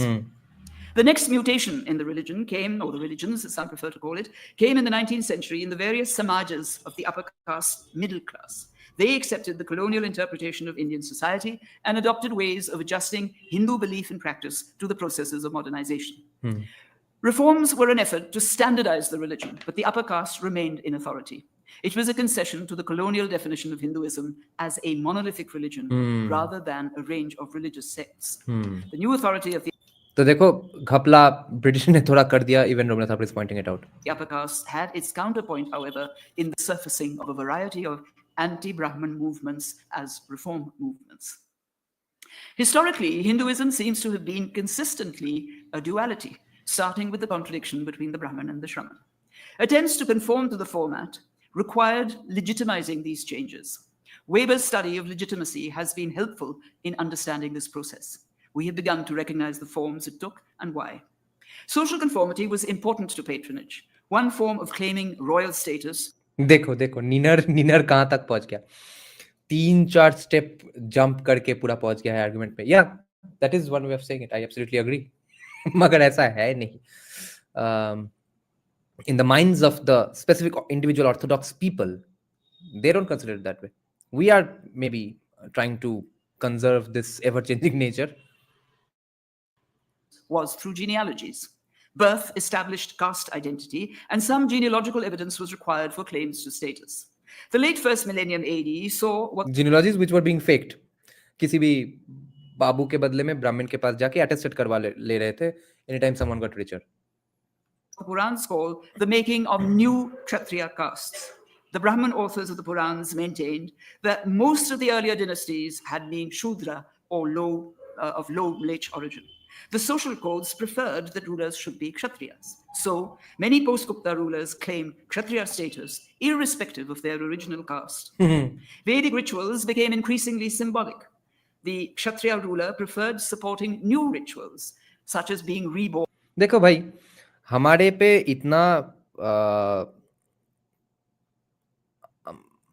Non academically backed arguments he majorly most कॉमनप्लेसली आते हैं right wingers के ऊपर कि वो घटिया argument का counter देते देते ही हमारा आधा समय बर्बाद हो जाता है. Mainly right wing among let's say top 5 arguments of the right wing today, top 5 let's say fuck use of the right wing to the left wing today.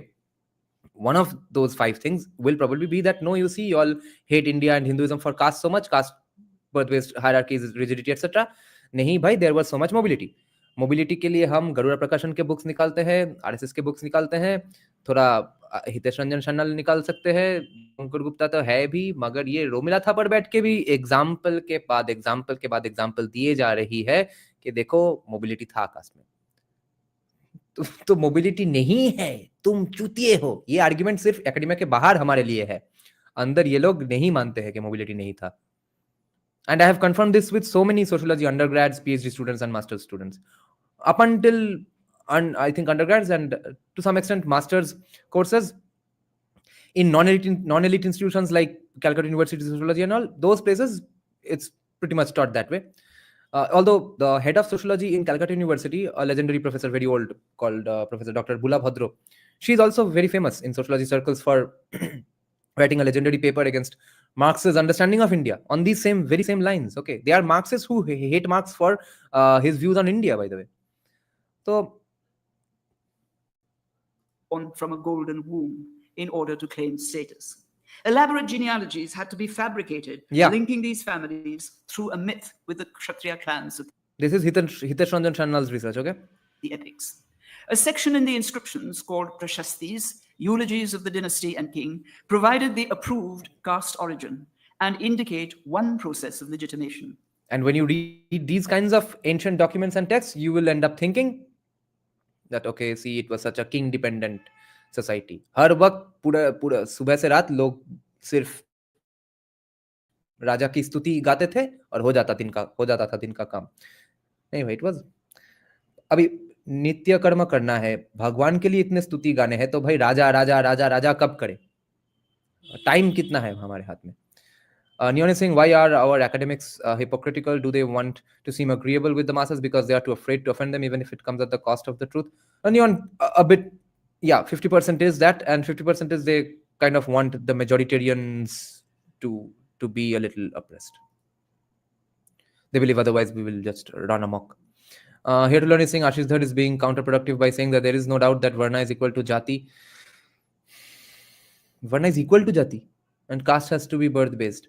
I have his argument of caste having to be birth-based. It's kind of addressed towards people who want to be orthodox, etc. So I don't care all that much.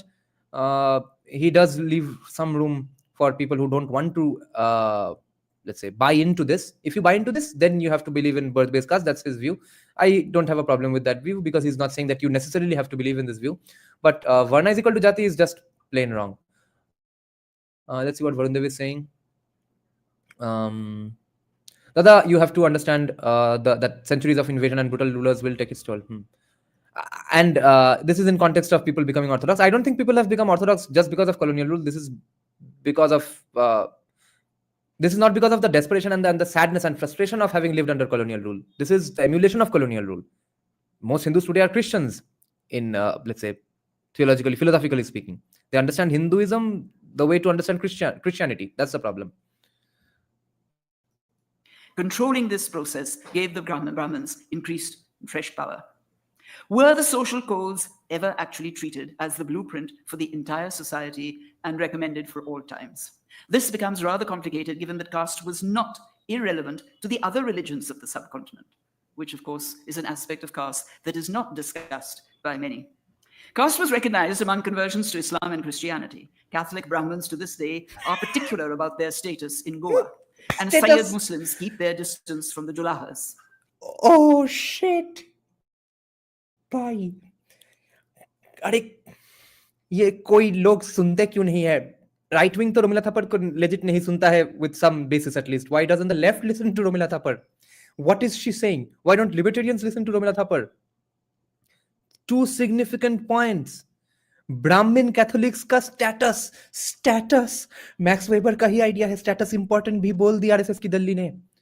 और फिर सैयद और जुलाहाज, अजलाफ, अरजाल्स, पसमंदाज about their status in Goa, and Christianity. Catholic Brahmins to this day are particular about their status in Goa, and Sayyid Muslims keep their distance from the Julahas. Oh shit! Claims to purity were replaced by claims to origins. Oh, Caste status, especially if low, was carried over into the new religion. Yes. For the Dalits, yes. There's a beautiful paper sent to me by Mystery of Sociologist about 500 years back, which I have not discussed as of now, and I will someday. It talks about the Sayyadization of Turkey. Okay, random people up and about suddenly claiming that we are descendants of Sayyids from Saudi Arabia. Okay, and then the Rajputs of Rajasthan, they all of a sudden entered the Kshatriya fold, etc. Okay, when they were not, they were outside the caste pantheon, etc. And they were simply tribals. there was virtually no change, given that Islam, Christianity, and Sikhism all maintain a strict exclusion. And I think that this is a telling comment on caste and religion. The genealogical fantasy of caste in one situation contrasts with its continuing reality in the other. Genealogical fantasy. I would like to conclude by suggesting that Weber's arguments may have been purposefully comparative had he worked on a detailed study of the same approximate time period in India as in Europe. Capitalism is a modern phenomenon, and the focus could well have been on the second half of the second millennium. This would have been prior to the possible rise of industrial capitalism or to a Protestant-type ethic. If the link is to be investigated elsewhere other than in Europe, both the type of economy and the religious ethic and their causal relationship would have to be interrogated. Yes. An alternative. Exactly. भाई इसे कहते हैं sociology, historical sociology, इसे कहते हैं history writing. इसके लिए इन लोगों को फंड किया जाता है, ऐसे सोचने के लिए. ऐसा सोचना तो मार्केट बेस्ड सिस्टम में पॉसिबल नहीं है. Some people I think legitimately have to be insulated from the market, like theoretical physics and stuff. This is the theoretical physics of social science. क्या ब्रिलियंट एक एनालिसिस हुआ यहाँ पे last 1 minute में. देखो कि मैक्स वेबर कहाँ पे एग्जैक्टली गलत है. शी इज नॉट सेइंग कि भोसड़ी वाले व्हाइट रेसिस्ट था इसलिए ब्राउन लोगों को गांडू समझ के ये सब बोल दिया. This is legitimate criticism. This is so beautifully put. Period in India as in Europe. Capitalism is a modern phenomenon, and the focus could well have been on the second half of the second millennium. This would have been prior to the possible rise of industrial capitalism or to a Protestant-type ethic. If the link is to be investigated elsewhere other than in Europe, Both the type of economy and the religious ethic and their causal relationship would have to be interrogated. An alternative question could be that if both conditions were present, then would such a change be inevitable? If it still didn't happen, then a further possible question is whether capitalism in India was diverted by colonialism. I'm also a little mystified that in his search Holy shit. Did capitalism get diverted in India because of colonialism? Meanwhile, commies and Hindutva socialists claim that capitalism is evil, colonialism is evil, colonial capitalism is evil. That's the only way of doing capitalism. Although they would probably, if push came to shove, they would call it extractive capitalism. But anyway, they do equate capitalism with the way East India Company did things, which is why the elderly generation of the RSS brass absolutely hates capitalism for these very reasons. Okay, so and she's opposing even she's countering them, even the RSS Hindutvatis and the commies. All her diehard fans exactly say these things, and she's saying colonialism fucked India and deprived India of capitalism. Would have to be interrogated. An alternative question could be that if both conditions were present, then would such a change be inevitable? If it still didn't happen, then a further possible question is whether capitalism in India was diverted by colonialism. I'm also a little mystified that in his search for rationality in the Indian tradition, Weber mentions, but only in passing, Indian thought on logic, mathematics, linguistics, astronomy, medicine. These were areas of Brahmanical, Buddhist, Islamic interaction. The leading centers were in Asia, with much exchange between Arab, Indian, and Chinese scholars, with the Arab scholars familiar with Greek scholarship. This continued until the 15th century or so. Given the similarity of investigations in Europe and Asia, what prevented Asia from taking... She's not fully correct. She's 90% correct. The extra point I would add is that not just... it wasn't just the Chinese scholars or the Arab scholars who were... No, she actually mentioned Arab scholars who were familiar with Greek scholars. Even Indian scholars were familiar with Greek works. The particular Hindu scholars. knowledge, investigations in Europe and Asia. What prevented Asia from taking the particular leap in knowledge taken by Europe at that time? Exactly, भाई ये तो भाई हमको libertarians को point out करना है कि हाँ भाई वो तो कैप्टिव मार्केट हो गया, फिर मोनोपोली, कोई अकाउंटेबिलिटी नहीं है, मार्केट से तो इंसुलेटेड हो ही गया क्योंकि गवर्नमेंट चला रहा है, तो वो कैसे फ्री मार्केट हुआ? And Romila Thapar is saying exactly that here. What the fuck of horseshoe is this? Investigations in Europe and Asia. What prevented Asia from taking the particular leap in knowledge taken by Europe at that time? This, it seems to me, is an interesting question. I have an answer to that interesting question, for which my head might get chopped off. It is an interesting question. The answer is dangerous. And Chinese scholars, with the Arab scholars familiar with Greek scholarship. This continued until the 15th century or so. Given the similarity of investigations in Europe and Asia, what prevented Asia from taking the particular leap in knowledge taken by Europe at that time? This, it seems to me, is an interesting question. And surely more was required than the Protestant ethic. A focus on investigating the immediately pre-colonial period would perhaps have enabled Weber to study more precisely the facets that he was drawing on. Yeah. Were there elements of capitalism that might have been present, a subject that is central to other debates on the transition to capitalism? Did colonialism obstruct the emergence of industrial capitalism? And what held back the strands of a Protestant-type ethic from becoming more visible and active if it existed? This may have provided a more precise background to ascertaining the degree to which there could have been a Protestant ethic, as for instance amongst the Jains, who, according to Weber, had a potential. Or it might also have revealed significant variance in the Indian situation, pointing to alternative ways to the capitalist path. Every society, after all, does not think and act in an identical way. The problem with theories of explanation... Okay, थोड़ा सनातन economics का भी उनके लिए भी थोड़ा defense दे दिया. वाह वाह वाह. She's playing to the gallery here. After all, does not think and act in an identical way. The problem with theories of explanation in the social sciences is that they are shaped by the times in which they are formulated. As more data flows in, the formulations change. But the significant ones do provide leads to analyzing the new data, even sometimes in the light of the old. Some of Weber's theories may now be set aside. However, whilst assessing them, new ideas have surfaced. And certainly that has been my experience. And the leads that he provided us with can be useful as initial questions in current research.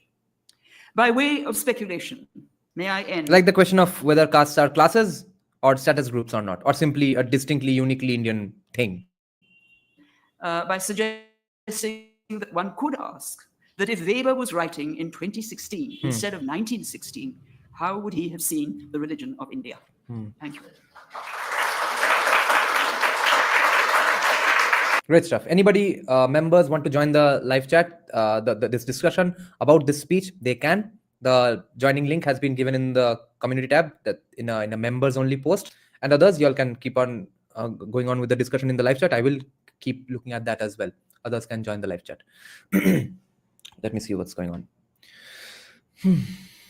Which Varun Devi Singh, the dangerous answer type karo comment mein, we want to know the answer. Nahi. ये गलती हम ना करेंगे, आज नहीं करेंगे, कभी ना कभी कर देंगे शायद. Anand is saying we were the ones who first emigrated to West Asia and the Mediterranean. Bharatiyas were trading with most of the world long before the Arabs and Greeks came to Bharat. Were they? Probably, yeah. Was pre-Islamic Arabia doing any trading, Anand?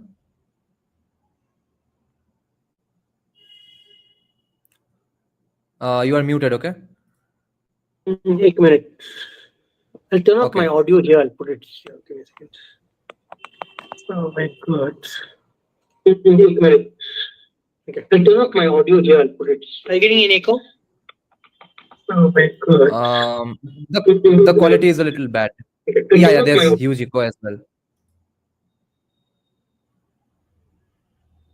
Varun Devi Singh, Dada, do you think JSD Kushal know these views of Romila? Okay, just talk to me. If yes, then is why okay? not? Yeah. Then why not talk about it? No. If no, then it's surprisingly weird they criticize her so much.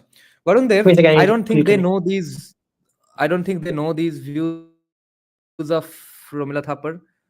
If so, they also probably believe that unless you criticize casteism and castistes the way they do, casteism won't die down. And frankly, showing off is a subconscious action some of the times, and it's not a subconscious, it's a conscious deliberate action some of the times. So I don't think they are immune from the petty intention of simply coming across as a fiercely anti-casteism guy, the virtue signal essentially. So for those reasons, subconsciously they might really be the ones, might be going on with this age-old Dumontian view of caste. Hi Anand. Yeah, do you think, Anand, pre-Islamic Arabia, I can't remember exactly, pre-Islamic Arabia, did they have much trade? No, they had lots of trade. So pre-Islamic Arabia basically is the Sumerians, the Babylonians, the Akkadians, right? So we have they were trading with multiple groups. They were conquering and trading, but they were trading. And the lot of Indian artifacts or artifacts made in the IBC or even other parts of India, they are found all over that region. So we definitely were, and they didn't live here. We lived there. So a lot of there's a new one, the Odd Compass. I follow him quite a bit. He does a breakdown of this. There are a lot of Indian artifacts in the most of in Egypt and Arabia and parts of Sumeria and stuff. Yeah. So my today point, the main question is, what do you think of Romila Thapar's speech here? No, so I am a little bit torn because I don't think she's coming from a libertarian perspective. She's coming from a of course. She's saying that the Brahmanical society is fundamentally extractive from the population.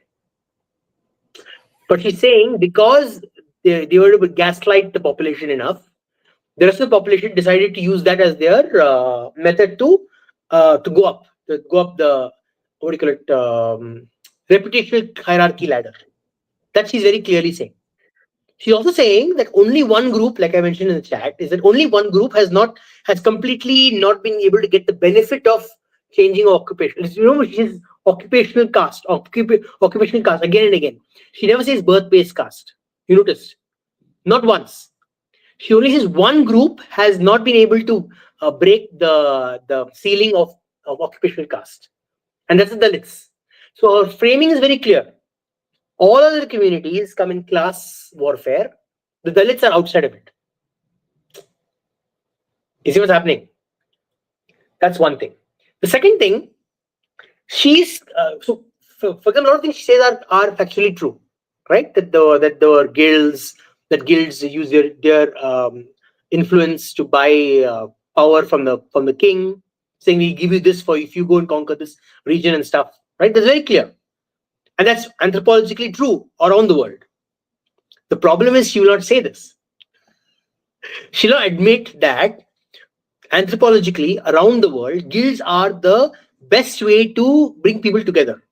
So, for example, you, like a gang of us, we are interested in certain topics, right? We might sit together and start writing papers on it. We become a guild because we become specialized in that thing. Someone will come and give us money for, okay, you're writing these papers, you're discussing these topics, you're a new guild. Now, if we are not going to hang out with any other group and you're only going to focus on our work, over time, our families may intermingle. And because our families intermingle and we have specialization in a particular topic, and other people are not specialized in the topic, we are like, okay, let's keep our resources together. Why should we bring another random person who may or may not succeed? So it dilutes our economic benefit. So we become a caste group. So essentially what she's saying is this how, and then basically imagine tomorrow if my guild is not very worthwhile in the king's eyes, I may change my occupation, saying, okay, I'm not this anymore. Because this is respected more, this is not respected anymore. So that their occupational hierarchy changes, which is admitting as well. Yeah. I don't think this is libertarian. I think she's talking about in terms of collectivism. She's saying people can collectivize the Indian way.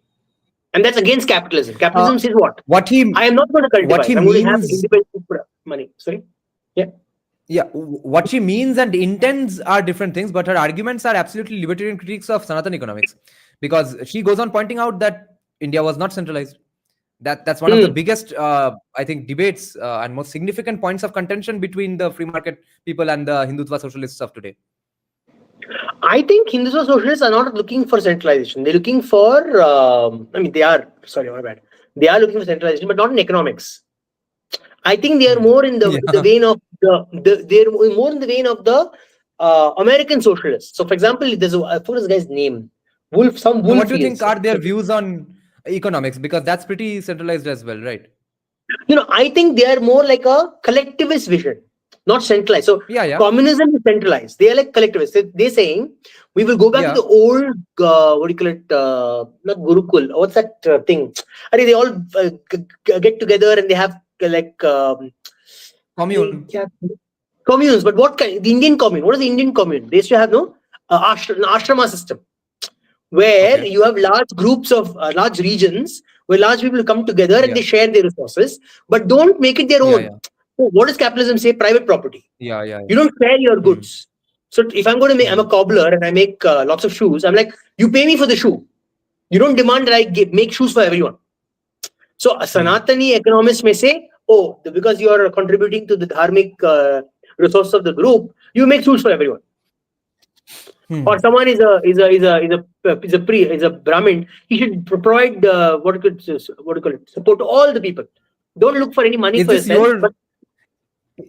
Is this Sanatan economics the way you understand it, or do you think this is what Ankit Shah and his supporters are saying?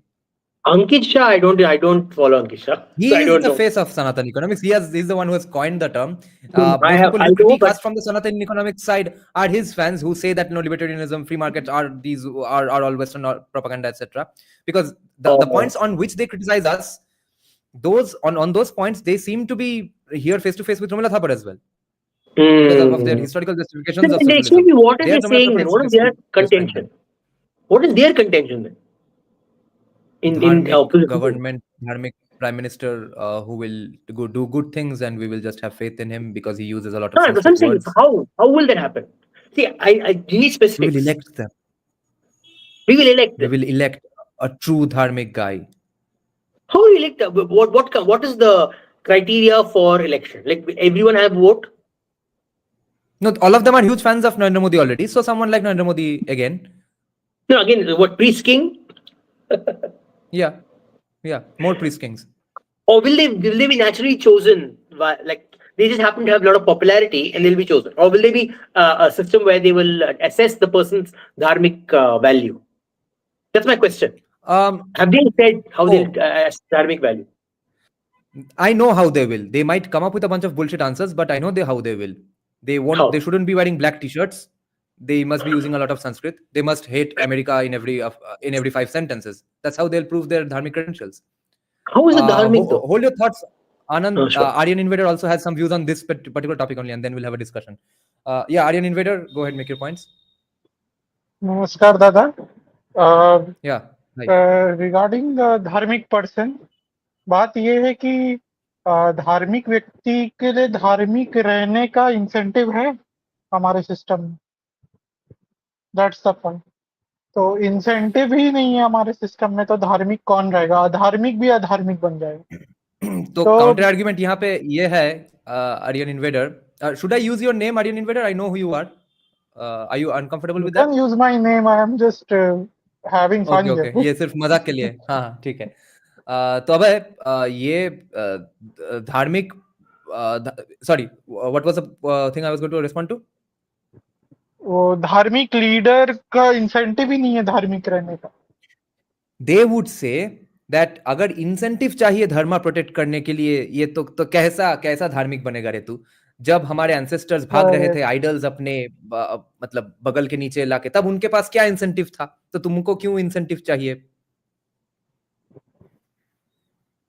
बोलो, क्या करोगे incentive का? Incentive नहीं है तो नहीं है. Incentive western propaganda है. तो what do you think of this? या गो अहेड. या नहीं, इंसेंटिव वेस्टर्न प्रोपेगेंडा है. अच्छा, ये अब इस पे क्या बोल सकते हैं कोई? मैं सोच के पागल हो रहा हूँ कि या Anand you can also come back. या I'll mute myself. Yeah, Anand can also come. No, specifically, what is the question? I'm reading the chat also. I'm a little distracted. Sorry. Is Romila Thapar's words today, what we heard her here, are they criticisms of Sanatana economics or not? I don't think she cares. I don't think she realizes Ankita exists. Of course she does. But implicitly, are those arguments valuable in that context or not? No, so they're not directly critical of this concept of centralization, but they are definitely more evidence to show that in Hindu society has always figured out how to decentralize and govern itself without centralization. It is always known, right? And she clearly lays out that it is clearly changed since the British arrived, and there I agree with her. Even during the Mughal times, Hindus knew how to build institutions of their own, and they were highly urbanized. I think they said this earlier in the beginning. The rapid deurbanization of India happened post the British because they destroyed industry. What did the Mughals do? Mughals is extracted from industry. It means they just took all the money. All the flourishing princely states were also, their backs were broken by the British. And Irfan Habib himself mentions that the Mughal kings were parasites who did not let capitalism flourish in India. No, I don't think so. They were to prevent capitalism from flourishing. I think they were parasites that took advantage of the capital. So, for example, they were like that's why Islamists and socialists like each other so much, because fundamentally they think the same way. They require capitalism to be functioning well. Then they attach themselves like suckers and suck all the blood out of their capitalist state, which is what the Mughals were doing. They were finding an extremely successful local capitalist society, and they sucked out the blood by extracting large amounts of taxation. Which I think even Kushal, I don't bring up Kushal here, but even Kushal was having this discussion with Abbas Maldea, and they find out that the taxation by the Mughals was more than the British. They took like almost 3 times the amount of taxes from the landowners than the British. Even the British did. What distinguishes between the Mughal and the British is the Mughals didn't destroy local industry. They were like leeches. The British they just burnt everything down. Like the burnt everything and say, we will build it. You locals, you die. You kill your industry. So it's a little different, right? They wanted only the resources. They wanted the raw materials. And they pushed a lot of people into farming. So when you push everyone into farming, there's limited resource. Land is a limited resource. And skills in farming are new. Like people have to learn how to farm or suddenly out of nowhere, right? And you don't have your guild support anymore. The guild support you don't have anymore. So you basically become poor overnight, right? And then what happens then? Then you organize it to your family groups. Think about it. There's no incentive to organize the family groups when you have a thriving industry. The minute it breaks down suddenly, you're like, the only protection I have is my family group and the wealth that they have kept together. So I will try even more to keep other people out of my groups. So I will get more fragmented into endogamic groups. So to me, that was definitely one thing that caused increased endogamy in India. My opinion. I'm not highly researched on this topic, but that's my opinion. Right. Okay. Now my question to Abhay. What did you think of this this interview, this speech by Romila Thapar? And if you wanted to add something else, go ahead. Regarding that dharmic king, I have one question that कि आप धार्मिक king को चुन के उससे करवाएंगे क्या यदि उसको सिस्टम्स सुधारने के लिए आप नहीं ला रहे हैं? क्योंकि जो धार्मिक होता है उसका काम होता है न्याय करना, ठीक है? न्याय इज अ सिस्टम. आप न्याय ऐसे ही नहीं कर देते ना, आप उसका एक सिस्टम बैठाते हैं न्याय करने. तो मैं सोच रहा हूँ कि आदमी को हाँ फ्रेमवर्क होता है. तो आप बोल रहे कि धार्मिक व्यक्ति को बैठाओ पर सिस्टम मत बदलो, तो उस धार्मिक व्यक्ति का फायदा क्या है? That was my point. नहीं, वो लोग तो बोलेंगे कि सिस्टम भी तो बदलना है, रिपब्लिक 2.0 होगा, नया कॉन्स्टिट्यूशन आ जाएगा, वहां पे सिर्फ धार्मिक हो जाएगा सब कुछ. तो नहीं, तो वहीं पे वैसे ही हम चलेगा, तो धार्मिक वहीं वाइब्स पे है. हम लोगों को घुस के बोलना चाहिए कि नहीं हम लोग अपने हिसाब से धर्म तय करेंगे, मतलब हमारा जो धार्मिक विजन है हम वो रखें.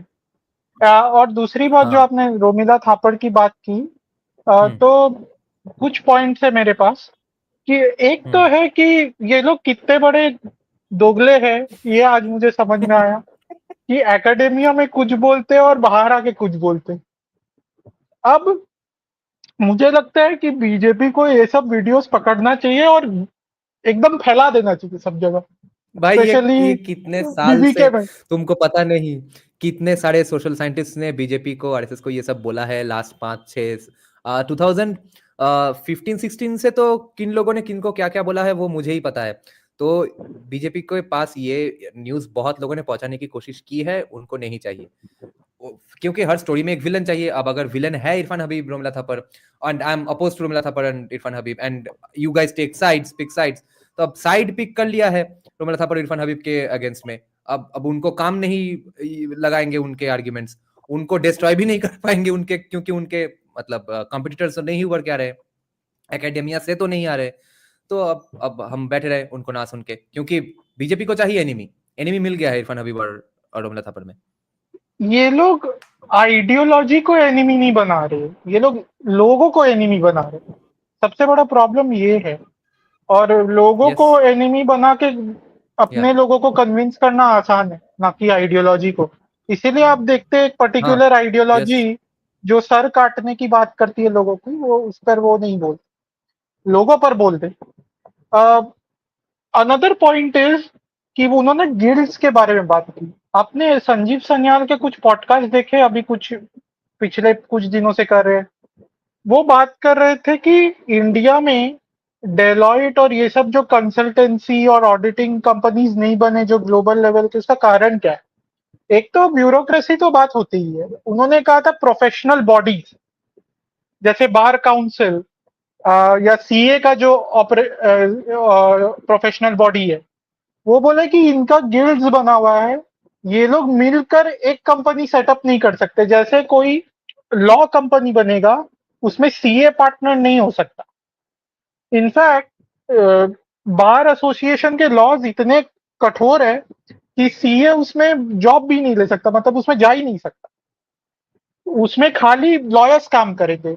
तो जो मल्टी डिसिप्लिनरी अप्रोच होता है कि सीए भी चाहिए, आईटी के लोग भी चाहिए, इंजीनियर भी चाहिए, सब मिल करके ऐसा कंसल्टेंसी कंपनी बनाते हैं. जैसे डेलॉइट में सब काम करते हैं, मैं जस्ट एग्जांपल के लिए बोल रहा हूँ. तो उसके कारण भारत में ये बन नहीं पाते ऐसे कंसल्टेंसी ग्रुप्स. इनफैक्ट हमारे यहाँ फॉरेन कंसल्टेंसी ग्रुप्स को फ्रीडम दे देंगे पर अपने लोगों को फ्रीडम नहीं देंगे.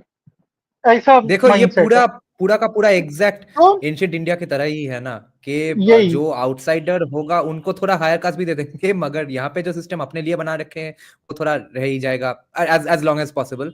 तो यहाँ पे भी कास्ट इंटरेस्ट ही प्रोटेक्ट हो रहा है, वो अपना खुद कास्ट बन गए हैं और उनके बेटे बेटियां भी अपने लोगों में ही शादी भी करते होंगे। ये पूरा का पूरा एंडोगेमस स्टेटस ग्रुप बन गया है वो सब प्रोफेशंस।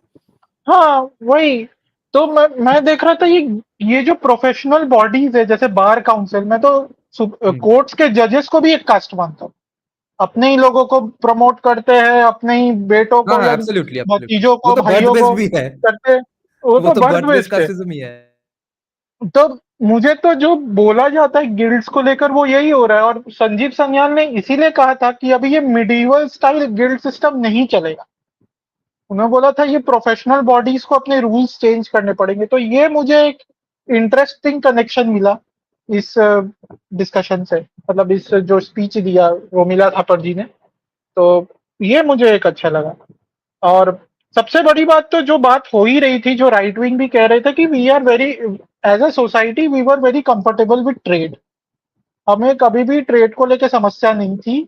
और हम जानते हैं ऐतिहासिक रूप से कि जब दो राजाओं के बीच में युद्ध होता था तो प्रजा को बीच में ना लाना पड़े ऐसे नीतियां बनाई जाती थी राजाओं द्वारा, और प्रजा को भी कोई अंतर नहीं पड़ता था कि राजा बदल गया, नया वंश आ गया, उतना अंतर नहीं पड़ता था अनलेस राजा बहुत ज्यादा ऑपरेसिव ना हो। जैसे राजा धनानंद जो नंद डायनेस्टी थी बिफोर यस मौर्य, तो चाणक्य आकर उनको षड्यंत्र करके या जो भी करके हटा।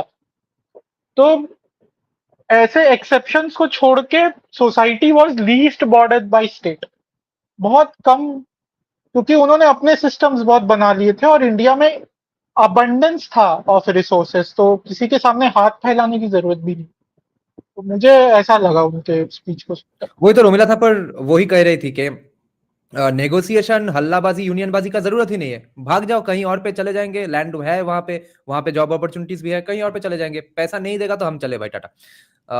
क्योंकि एबंडेंस ऑफ रिसोर्सेज है, वहीं से तो टॉलरेंस निकलता है अल्टीमेटली। ये पहले पहले ग्रुप्स में होता था, आजकल इंडिविजुअल लेवल पे होता है कि हम लोग अपने एक कंपनी में काम करते हैं, हमको अच्छा नहीं लगा, हम छोड़कर दूसरे कंपनी में चल गए या दूसरे शहर वैसे चले। भाई ये पहले लोअर ग्रुप्स में क्लासेस में ज्यादा अभी होता था भी कि लोअर क्लासेस में अभी भी हम्म, ग्रुप्स में भी होते हैं, क्योंकि बंगाल का एक हाँ एक हाँ पूरा का पूरा नेबरहुड गांव पूरा का पूरा गुजरात में जाके मैकेनिक या लेबरर बन के बैठा है। तो ग्रुप्स में भी जा रहे हैं लोग। History keeps rhyming. हाँ। पर वो ऐसा नहीं है उनका कि नहीं हम सब मिलके एक विद्रोह करके चले जाएंगे, मतलब one by one personal family के हिसाब से वो जा रहे। पर हाँ आपकी बात सच नहीं है कि नहीं, एज अ ग्रुप जा रहे। गांव के लेबरर्स ना बहुत सारे एक साथ भी जा रहे हैं। पूरा का पूरा गांव हाँ, में मान लो कि एटलीस्ट 10-15 लोग एक साथ ही डिसाइड कर ली कि चलो यहाँ पे और कुछ नहीं हो रहा है, चलते हैं दिल्ली या गुजरात। बहुत एकदम lowest okay classes of labours, वो लोग एक साथ भी बहुत लोग चले जा रहे हैं। ये Anand, you wanted to add okay. Something?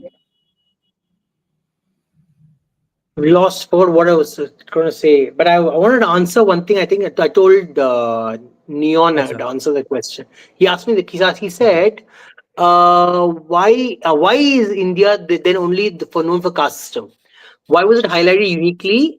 There was similar system all over the world, and I said I have a theory. So my belief again fundamentally is that there are certain again I told also that I'm in certain vein where I believe certain cultures uniquely develop around certain geographies. Like if you look at the Chinese, the early Chinese understanding of morality, they stated that every soul is born evil. And listen very carefully. Every soul is born evil, means a child is evil. It requires society to provide it structure and rules for it to go from evil to benign. So so basically society is very oppressive to people, quite oppressive to people. Like say, but in society is different. In Indian society is like all souls are not have no inherent characteristic. Through living through society, you basically build their characteristics. Their belief is completely different, right? Same way the Christian or the Abrahamic perspective is you are born a sinner, and then based on that your cultural rules come about. So my thing is, when this kind of caste stratification, where there was endogamy as well. So endogamy existed, endogamic practices happened even in UK, happened even in France, even in Spain, even in Portugal. Like for example, certain endogamic groups were not allowed to marry other endogamic groups, saying that the king and the clergy have determined that you cannot marry these people. You cannot marry if you marry between these groups. So, for example, many times even within the working class in pre-industrial Britain, or even during industrial Britain, people couldn't marry among each other. So, for example, maybe a butler could not marry a shoemaker, right? So they had these stratifications. What they had the benefit of was creating an alternate narrative of class. They arrived in India, and they had already learned how to talk about these topics. They arrived in India and they found these groups of people who are already extremely diverse in their organizational structure. They saw that they were Power changing. changes, no? Power affects everything on the metaphysical level so much. So power will change the lexicon. It's Power not will just change power. everything. Power will change the rules. Power It's not just power. lexicon has changed. उन्होंने अपना lexicon लाया. No, it's not just power. It's also because inherently we did not see social stratification as an evil thing, because we had horizontal stratification. So we designed society in such a way that all groups were stratified, but they're stratified in horizontally. Means everyone had their own place in the village. Everyone stuck strictly to that stuff based on their inherent benefits. No one told them that this particular jati is more valuable than this jati. Then they said, okay, now let's see let's classify these people. Of course, there was some stratification based on what each region needed. So some region needed a lot of Vaishyas. Like, for example, you take in the Chola kingdom, right? Vaishyas were very powerful, more powerful than the Brahmin as well, because they were the fundamental people providing the money, the trade along the entire Southeast Asian region. So they were able to barter with the king, the Chola king, saying, we are providing you money for your campaign, go and displace these Srivijayan's, who are basically paying tax. Again, that's very interesting. The Srivijayans are putting high tariffs on goods. And these free market, the Vaishyas in the Chola region were like, break that tariff. We want free market. We don't want this Donald Trump style the tariff regime. So they've sponsored the Chola invasion to this region. But maybe in the north, where the more feudality, more military people held sway, because the needs were of defeating invading Turks or defeating people who keep coming in, they need to pander to the Kshatriya group. So they became more powerful. They were paid more money. They were provided rich palaces and resources. So they came here and found these different stratifications. But they're like, no, we have decided in our society it is what the clergy, then the king, then the people who are making money, and then the people who are just usable for everything, right? Then they came and applied that same stratification here. I mean, they framed it in such a way. There would definitely be in different regions that stratification, where people were like maybe temple towns with lots of Brahmins. Are like, okay, we are the bosses here. We will rule everything. We will tell everyone what to do. I mean, it's inherent what do you call it, ape morality, right? The most powerful person in that group takes over the power structure. So that's my problem. So then we didn't understand. We just pandered to that thing, saying, "Oh yes, I'm getting influence from this Gora foreigner. So let me just push this narrative." That's why I think it happened. But the other thing I'll think of again. I forgot. Yeah, go ahead, Abhay. Then we will come back to Anand with this question. Okay, Anand, think of the answer. Now we'll go ahead with Abhay. आनंद ने जो बात कही कि we had horizontal hierarchy, मुझे ये gender में भी दिखता है. Not hierarchy, stratification. Stratification, sorry for using the wrong word. ये स्ट्रैटिफिकेशन पुरुष और स्त्री में भी हमें दिखता है. भारत में वेस्ट में थोड़ा हायर एंड लोअर था, इंडिया में भी हो सकता है थोड़ा हायर लोअर हो, but that vertical difference was lesser between men and women. हमेशा बोला जाता था कि स्त्री के अपने गुण हैं और पुरुष के अपने गुण हैं, दोनों का अपना अपना योगदान. तो ये जेंडर में भी दिखता है. Another thing that I had to ask Anand कि क्या मतलब इंडिया को एक्सेसिवली विलिफाई किया गया बाय एब्राहमिक सिविलाइजेशंस और एब्राहमिक ग्रुप्स, क्योंकि we were the most developed non Abrahamic civilisation. अगर आप देखें तो we are the root of non Abrahamic thinking. यहाँ तक कि चाइना पर भी जो बहुत सारा इन्फ्लुएंस है या जापान पे भी इन्फ्लुएंस है, वो भारतीय सभ्यता का है। बहुत कुछ इंडोनेशिया में हम सब जानते हैं। तो ये भी क्या कारण था कि सभ्यता जो अब्राहमी सभ्यता का सबसे बड़ा प्रतिद्वंद्वी था जो उन्होंने देखा, वो भारतीय सभ्यता। इसीलिए उनको लगा कि भारत को और अधिक कलंकित करना चाहिए। So let me just simply answer the question from Varun Dev. I don't know what LPI is. I'm not an economics major. I just studied maybe two levels, the economics 101 and 102. That's it. Beyond that, I've done basic macro and microeconomics. Libertarian Party of India. Libertarian Party of India's. Yeah. Oh, I have so many views. Okay, then answer Abhay's question first. Then we will end the live stream with your views on LPI's economic vision. Okay. Okay, so Abhay's question was again, I lost. I forgot. Too many things in my brain right now. What is the question again? Abhay asked, do you think in India was villainized, especially because they realized that India is the non-pagan competition of ours? No. They villainized everything. They targeted everyone. We are the only ones who survived. They went after pagan societies in the Middle East. They lied about them, like really lied. Like they created so many narratives about them. Like all their claims about pagan society in the Middle East are from their holy books. Like none of them is secondary sources, primary sources. Like for example, they say, oh, they used to marry their children to animals and all that nonsense shit, like animal sacrifice, children sacrifice. What not they say about the pagan societies of the Middle East? They say horrible things. You have no idea the things they say about them, and they justify.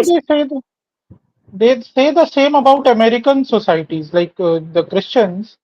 They say the same thing about the Incas and Mayans and the North. With the Inca and the Mayan, they are justified because they actually did put sacrificing as a part of their tradition. Unfortunately, they were justified. They were justified in the context of Incas and Mayans, and they were justified in the context of, I think, Druids even. So they thought, acha, 2 + 2 = 4. Maybe these pagans are also that way. No. It is done before this. Before they even got to the pagans of the Isles, British Isles, and of the northeastern peoples. It is already started. You have to understand. They had to frame themselves as superior in morality to the local. So they created narratives, right? They created multiple narratives with multiple people. So that's my point. They didn't survive. Those people didn't. They didn't adapt in time. Like we also didn't adapt in time for the economic colonization. You understand? They used for us. They were not able to destroy all our structure because it's so varied, right? The pagans in that region were so like a small region of a small land space, not very large land space. Luckily for us, we are quite geographically segregated, so it's difficult for them to like basically target all of us. And they mainly started off in the Bengal presidency. They didn't start off all over India, right? They started in the Bengal presidency, so the narratives were based on that region. So then it was difficult for them to apply it everywhere, right?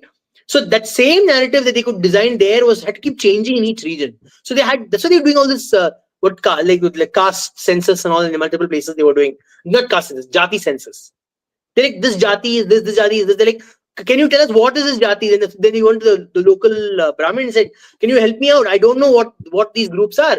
Can you define them to me? The Brahmin is like, see, I got a good chance to get myself in the good books of this person who gave me service, providing me money. Then like, oh, I'm the best in the group. Like, everyone likes me, everyone loves me, everyone comes to me for stuff. So put me on top. I mean, human nature. It makes sense. Any human would do that. They didn't know what they were doing long term to their community. They didn't realize what they were doing, right? Because they didn't understand how same way, they didn't understand how the foreigner would use that data to his advantage. Yeah. Right. Okay. I'm just responding to Neon and then your thoughts on LPI's economics. Neon, if you are Bengali, if you can read Bengali, then start with R.C. Majumdar's book called Hindu Muslim Sanskriti, which we covered from one of our live streams recently, like 1 or 2, 3 months back. Okay. Check it out. We discussed it in one sitting because otherwise R.C. Majumdar's books are usually gigantic. If you want to start with a non-gigantic one, then start with Hindu Muslim Sanskriti. or if not, then you can start with another non-gigantic book of his, which is on the Mauryan state, or specifically on Chandragupta Maurya, right? That one is a fun one. Or get to his gigantic volumes. So Anand, LPI is economics. Before I go on to also LPI, I want here. to answer. I want to say something what our Aniket said also. So they said they use caste to impose Christianity. No, the reason Christianity is strengthens in India is because not only have you created Dada correctly said, India has become almost Protestant Hinduism. Like literally, the way we look at Hinduism is from a Protestant lens, not from a Dharmic lens. There is a fundamental problem there, right?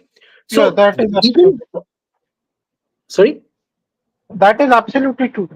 And the reason we are not able to counter Christianity is because if you look at yourself from a Protestant lens, it is very easy to jump to the moral framework of a Christian.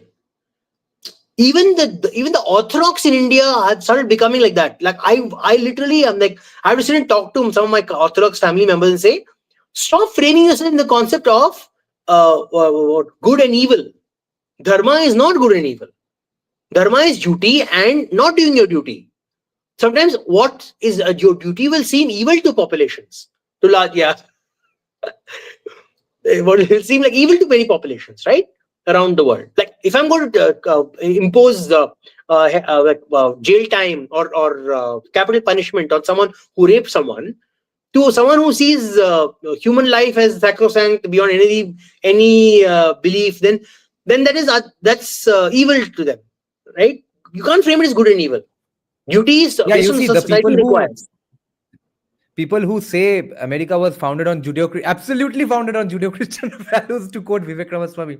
Now he knows he says that for political gains, of course. But even current American society, capitalism, capital punishment, none of this is congruent with Christianity. They go happily with it, modifying everything, and people think they are such a Christian society.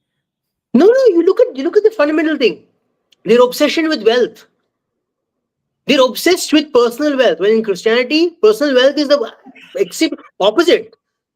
That's why you understand a lot of these. There are a lot of conservative Democrats, like Christian Democrats, who are getting attracted to Marxist ideas. That's the reason why there's so many people are voting for Democrats. So many Christians are voting for Democrats right now.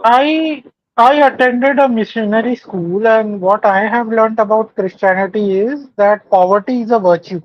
Yeah. So how does a Christian society become capitalist? Because they're not a Christian society. That's the problem. No, the entire fallacy of the American myth is that they're a Christian society. They're not. They are a secular, Freemason society. They're a secular Freemason society. Many of what about the Protestant ethic, though? The work ethic. The Protestant ethic, though? The work ethic, not the religious ethic. The Protestant religious ethic is one of independence from clergy. That's all. The Protestants' only reason for the Protestants is like you read religion not from the clergy, but directly from the book. You don't need an intermediary. You don't need a high priestly class. Oh, sorry. Now we'll get Academic Man to comment on this and the Romila Thapar comment as well, speech as well. But first, okay, one of you will have to take Barbarika Didi's question here as well. Maybe Academic Man can take it. But firstly, I just want to take up what Varun Dev said here, because I was about to say that bawal ye hai कि USA pretends to have Christian morality. They don't have it. They are not Christian by any means. We are the ones who pretend to hate Christianity and pretend to be Hindus. We behave like Christians and have Christian morality. Actually, in my view, US is more Hindu than India in many ways, in their moral framework. It is. ये मैं नहीं बोलता हूँ क्योंकि मेरा black T shirt है और moustache के बिना दाढ़ी है, मगर तुमने बोला शुद्ध हिंदी में तो ये ठीक है. That is true actually. Unfortunately. Not fortunately. Academic Man, go ahead. क्या बोल रहे हो लोग? क्या बात? No. Okay, so I'll get to Barbarika Smriti's question first. कि ऐसे ही कास्ट बना दिया हमने मान लिया, ऐसे ही नहीं हुआ. It got incentivized. Like with every aspect of human behavior that works, it's the result of incentives. जब when they were asking people, "Ab Brahman ho?" then even Dalits were saying, "Hum Brahman hai, Kshatriya hai," and all that.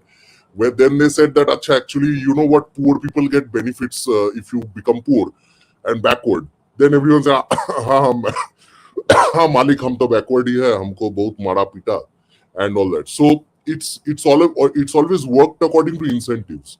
Tomorrow again, imagine if somehow it won't happen again because of democracy. Imagine if being a Brahmin, if it becomes beneficial. Okay, then again these Chandrasekhar Ravan will say, "I'm a biggest Brahmin in the world." Okay, हमको मार पीट के Brahmin नहीं रखा. So it's the same logic, identity is as fluid as water. I'm not talking about gender identity, I'm talking about status and class identity and all that stuff. Okay, so in that sense, we have to understand that, it won't, if you think that the Abrahamics played a game, yes, they played a game, but people also played a game in the system. मतलब खेलते खेलते कब हमारे ऊपर game हो गया वो अलग बात है, but people are basically fighting for resources. That's what they're doing. That's why they accepted these stupid points by the and you have to understand that जो उन्होंने किया, the actual worst innovation of what they did was they gave us census, caste based census, वो race के ऊपर कर दिया, that they had in the US and in England and all. तो race के ऊपर based caste census कर दिया, which means they froze everything. Okay, और उसके ऊपर से बोला कि जितना तुम लो हो, जितना oppressed हो उतना अच्छा है, और oppressed हो जाओ. So that worked. So anyway, so apart from that, I wanted to also say that that what else were the questions? Romila Thapar. What other questions? What the hell did Romila Thapar say here? Why was she critiquing commies, anti-Hindu people, anti-India people? Even Max Weber को भी anti-Hindu प्रमाण कर दिया यहाँ पे, and as well as Hindutva socialists. नहीं, that was in vogue. That is still in vogue actually. Like decolonization इन लोगों ने किया था. They just never expected कि इससे निकल के जैसा ही book लिख के इसके खिलाफ चला जाएगा. Like this is. So they actually worked very hard on the decolonization thing till they never realized कि तुम जैसे LPI वाले libertarians, Hindutvawadis, they will all take it up and use it. Okay, you have to understand till the 80s and 90s that that aspect of where the Congress will be in power for the next 50 or 100 years was the basic way to understand things. तो इन्होंने कांग्रेस को help करने के लिए भी कुछ theories बनाया था. मतलब बहुत हिंदू बैशिंग हो गया था, and then like people would eventually question कि अच्छा तो फिर कांग्रेस ने 70 इयर्स से क्या किया. Then they would have to say actually no, see देखो हिंदू बैशिंग तो कॉलोनाइजर्स करते, हम तो नहीं करते थे, हम अच्छे लोग थे, and they would work. They never expected that in 2014 पूरा पासा पलट जाएगा, and that it would sustain also, not like Atal Bihari Vajpayee. So I think that was the vision behind, actually being truthful academics. That kind of whatever backfired. But academic man, this speech of Romila Thapar is in 2016 even. I think they still didn't expect any right-wing intellectuals to really come up in 2016 onwards. They look at उनके लिए जो हिंदुत्ववादी है, you have to understand that they barely meet. They think that जो कावड़ यात्रा में निकलते हैं, they are the main people. They don't expect a guy sitting in Bangalore or Calcutta and who like you and Anand. They don't expect people like these to actually be Hindutvawadis. Okay, at most they might expect a Swapun Dasgupta, who is a rarity anyway. So they don't expect, right? And Swapun Dasgupta is anyway more of a Burkean conservative than a actual Hindutva. Like he maybe not won't agree with the decolonization aspect that we are trying to do, right? So he may not even be a libertarian for all I know. I mean, he may not. I think he is. He may be more libertarian than the Marxists, but he may not be like a full-on like pura free market guy also either. So definitely. That's their understanding ki मतलब either Shashi Tharoor, Swapan Dasgupta और कावड़िया, मतलब बीच में middle class वाले normal people का educated people ऐसा हो सकता है. I don't think they expected. forgot one Anand, category of people. They think you could also be one who just does rituals at home and like hides from society and like that. That's what they assume that only 3 kinds of Hindutva. That group also forgot. Anand, now academic man, please hold your thoughts. Lots of viewers have come up as well. I want to ask No, you I think I'll leave. I have to have dinner, thing. unlike you guys. So I'll just leave, and I'd say that I had told you about Romila Poor Thapar's people, views, hungry and people. yeah, exactly. So तुम लोग तो LPI वाले खाने नहीं देते हो, तो ठीक है. So anyway, my point is, I think that before my concluding remark is that let us keep doing this. Let us keep using the left to bash the left. Okay, let us not make permanent enemies and permanent friends. Okay, and I think that. अच्छा देखो, अगर enemy भी क्या कर रहा है, क्या पढ़ रहा है, क्या प्रिपरेशन है एनिमी का, वो भी तो देखने का दायित्व तो बनता ही है. अगर एनिमी है, भगवत गीता में लिखा है, if I'm not too wrong, in the Bhagavad Gita it's also written you have to learn from your enemies. Right? If I'm not wrong, again, I am not a very dharmic person. I don't read a lot of Sanskrit texts and stuff. But as far as I understand, the Mahabharata was just one dude fighting a war and everyone winning, like most Abrahamic stories, right? So it was also give and take. People winning often, sometimes, whatever. So if only I had read more. Good night, academic man. If only I had read more Ramayana and Mahabharata, I would actually be able to refute the accusations of being Western propaganda more ably, hilariously enough. Now, Anand Sridhar, let's just clear Varun Dev's question. Your thoughts on LPI's economic views. Okay. Then we will have the other guests. Okay. First, LPI's economic views are, I'm framing them only in terms of what their vision for Bharat is. Okay. So first thing they have to deal with, before anything, they deal with how caste structures itself. So caste incentive has to start first.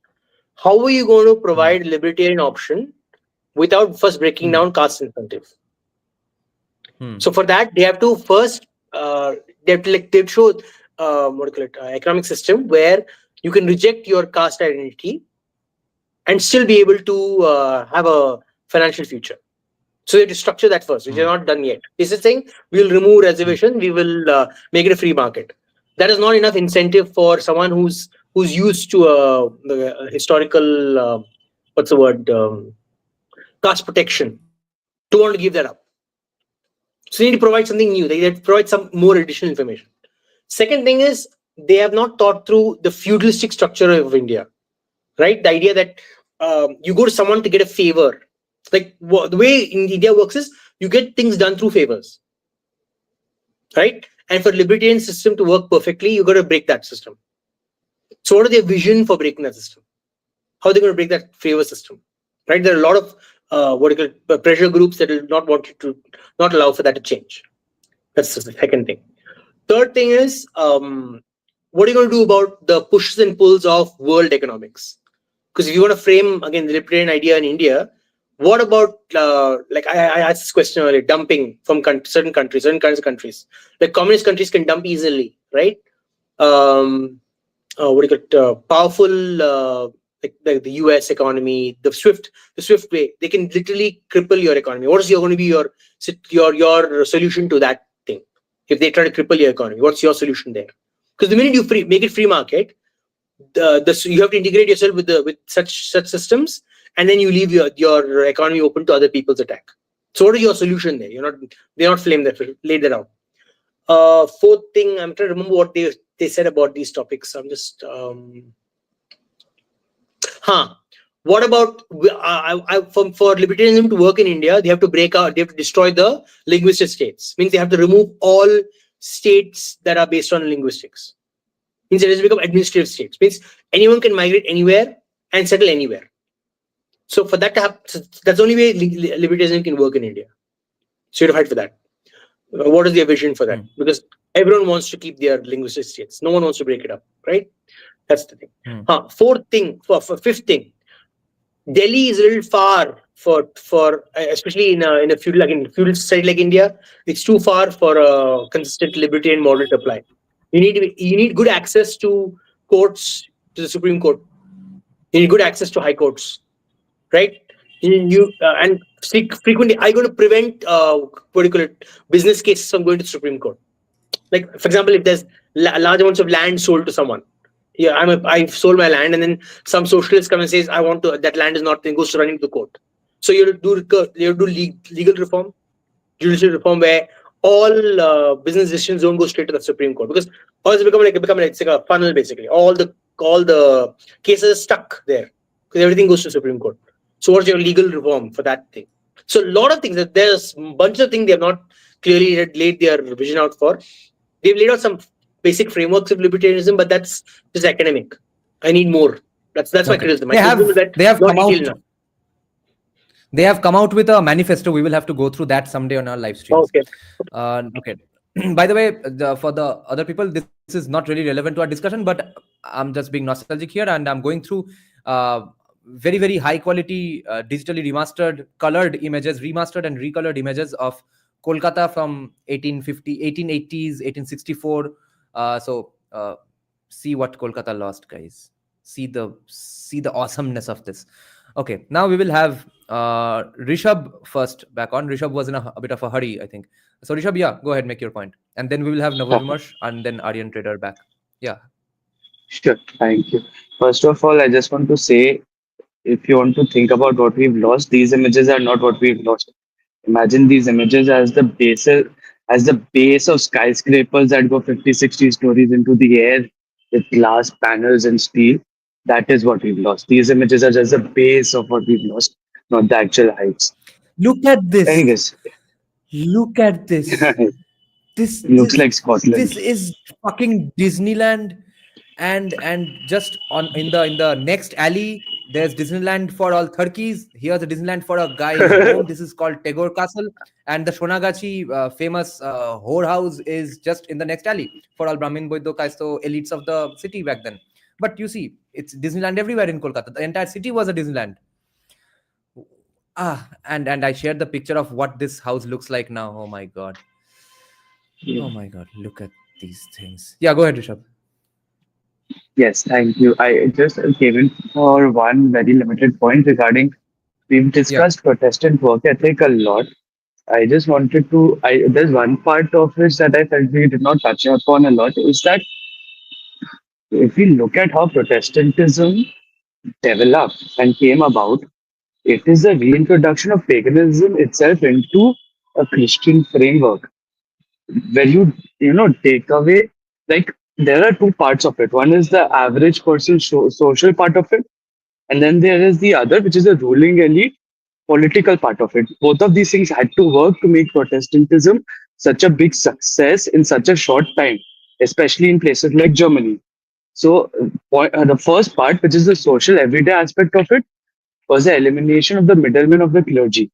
Like, if you cannot say, am I still on? Yeah. So you can, So you know the kind of control that the medieval Christian clergy had on the lives of medieval Christians in Europe.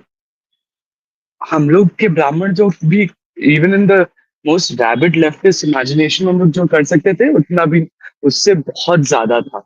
Like, unless you had your child baptized in a very expensive for that time ceremony, that child was going to hell, or at the very worst be in purgatory, which is a denial of heaven to a child if they die in childbirth, for example, and they're not baptized. So the level of control, the level of monetary extraction that was happening in Christendom was much, much worse in any dharmic land. If you look at things like the sale of indulgences, where you can just pay off any sin. You've murdered someone, you've done some sort of adultery, you're a sodomite in the Christian term. You pay off some money to the clergy and all of your sins are gone. So the level of extraction was insane. This was a revolt against that for the laity, for the common folk. The second part of this was the political aspect of it. And this is where the political aspect of paganism came into Christendom, which is the okay. So the way that Catholic Christian world is set up is that there can only be one king, who is the king of kings, who is the big man JC. Ab, he is the king of heaven, but also the king of earth. But because he's too busy with divine affairs, he will delegate all of his earthly affairs to the Pope. Now, the Pope also is very busy with earthly divine affairs. So he will then delegate his authority to the Emperor of Rome. Now, this is how the theology was set up. But the reality was that the Roman emperors wanted all of these priests to come in and basically legitimize themselves. This was their version of Brahmin Bhojan, basically. And they had 5 of these major priesthoods, which were called the Orthodox Pentarchy back in the day. But when the Roman Empire fell, one of these 5 pentarchs, which was a bishop of Rome, crowned himself as primus inter pares, or first amongst equals, and he became the overlord of all of Christianity. And the Pope considered himself as a supreme ruler of all of Christianity, and all the kings of Europe would rule in the name of the Pope, or rather in the name of God through the Pope. Now, when the Holy Roman Empire was set up, that was a sort of a early attempt at a power grab. कि भैया Rome है अभी भी, so we will have to negotiate our authority. And there was this huge struggle that went back and forth in the Holy Roman Empire and the Catholic world between the clergy and the ruling elites. Now, for them, it was an attempt at creating. If you were a king and you saw this idea of Protestantism, what did you see? You see a way of, or rather, you saw a way of breaking from this overarching control that the church had over your legitimacy to rule. Like, if you look at examples like Henry VIII was technically not a Protestant, he was always a Catholic, but more technicality. But Henry VIII is an example. He wanted to divorce his wives. The Christian church was not allowing him to divorce his wives. So he used it as a way to break up from the centralized authority, decentralize his realm, and rule it according to his laws. So did a lot of the German kings, especially in the north of Germany, that was really far away from the influence of the papacy. So, in a way, in the personal way, it was a direct connection with God. In the political way, it was an attempt at decentralization, and that is also what created the ultimate dissolution of the Holy Roman Empire. It was a shambles of its past selves once Protestantism was done with it. And it became so easy for Napoleon eventually later on to come in and destroy it.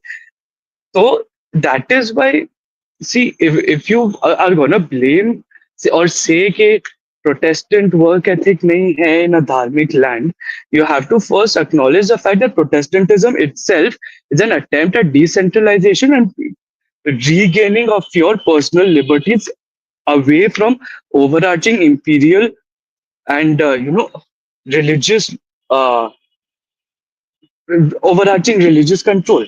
Protestantism itself is the return of paganism to Europe within the Christian framework. So it's not the Protestant work ethic, it is the pagan work ethic itself that came in. There is no such thing as a Protestant work ethic. It is always the pagan work ethic.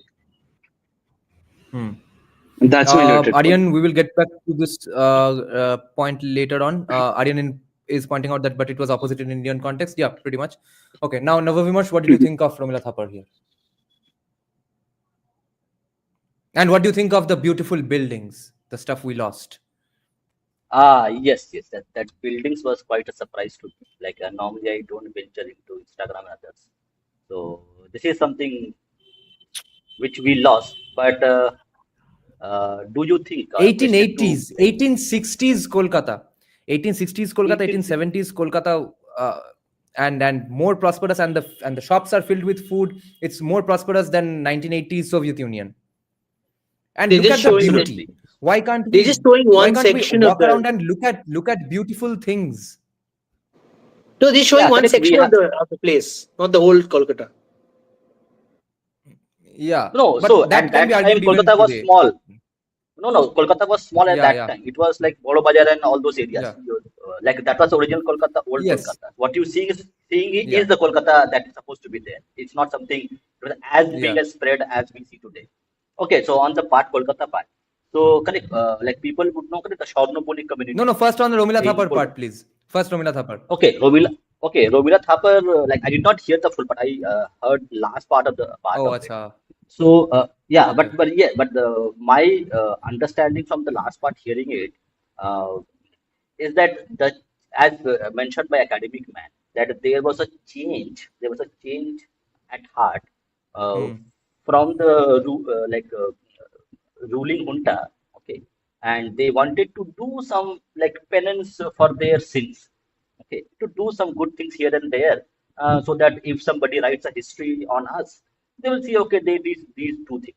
But my question is doing something good was inherently natural, original, or something to show off so that people who write, they will write some good things about us, not only about poverty porn?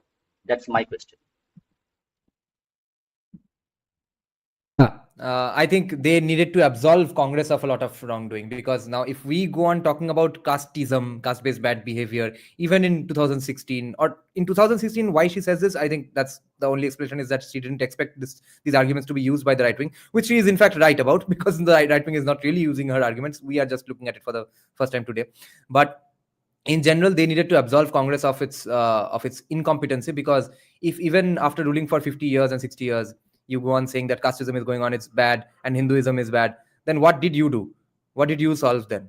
You were in power for all these years. Therefore, they had to come out with defenses against for the Indian state and say that no, actually, there's not much casteism anymore, because Congress did such a great job in the end, in fact. Yeah, go ahead, Anand. A different theory. So Okay. proper Marxists do not like to bring social dynamics into clear what Marxist theory.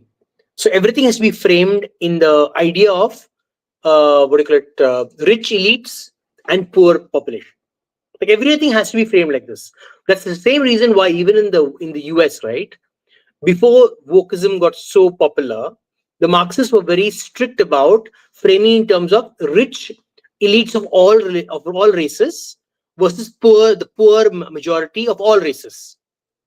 Like if you look at old Bernie Sanders, right? Old Bernie Sanders is exactly that. No wokeism, just pure the oppressed majority are being oppressed by this elite minority.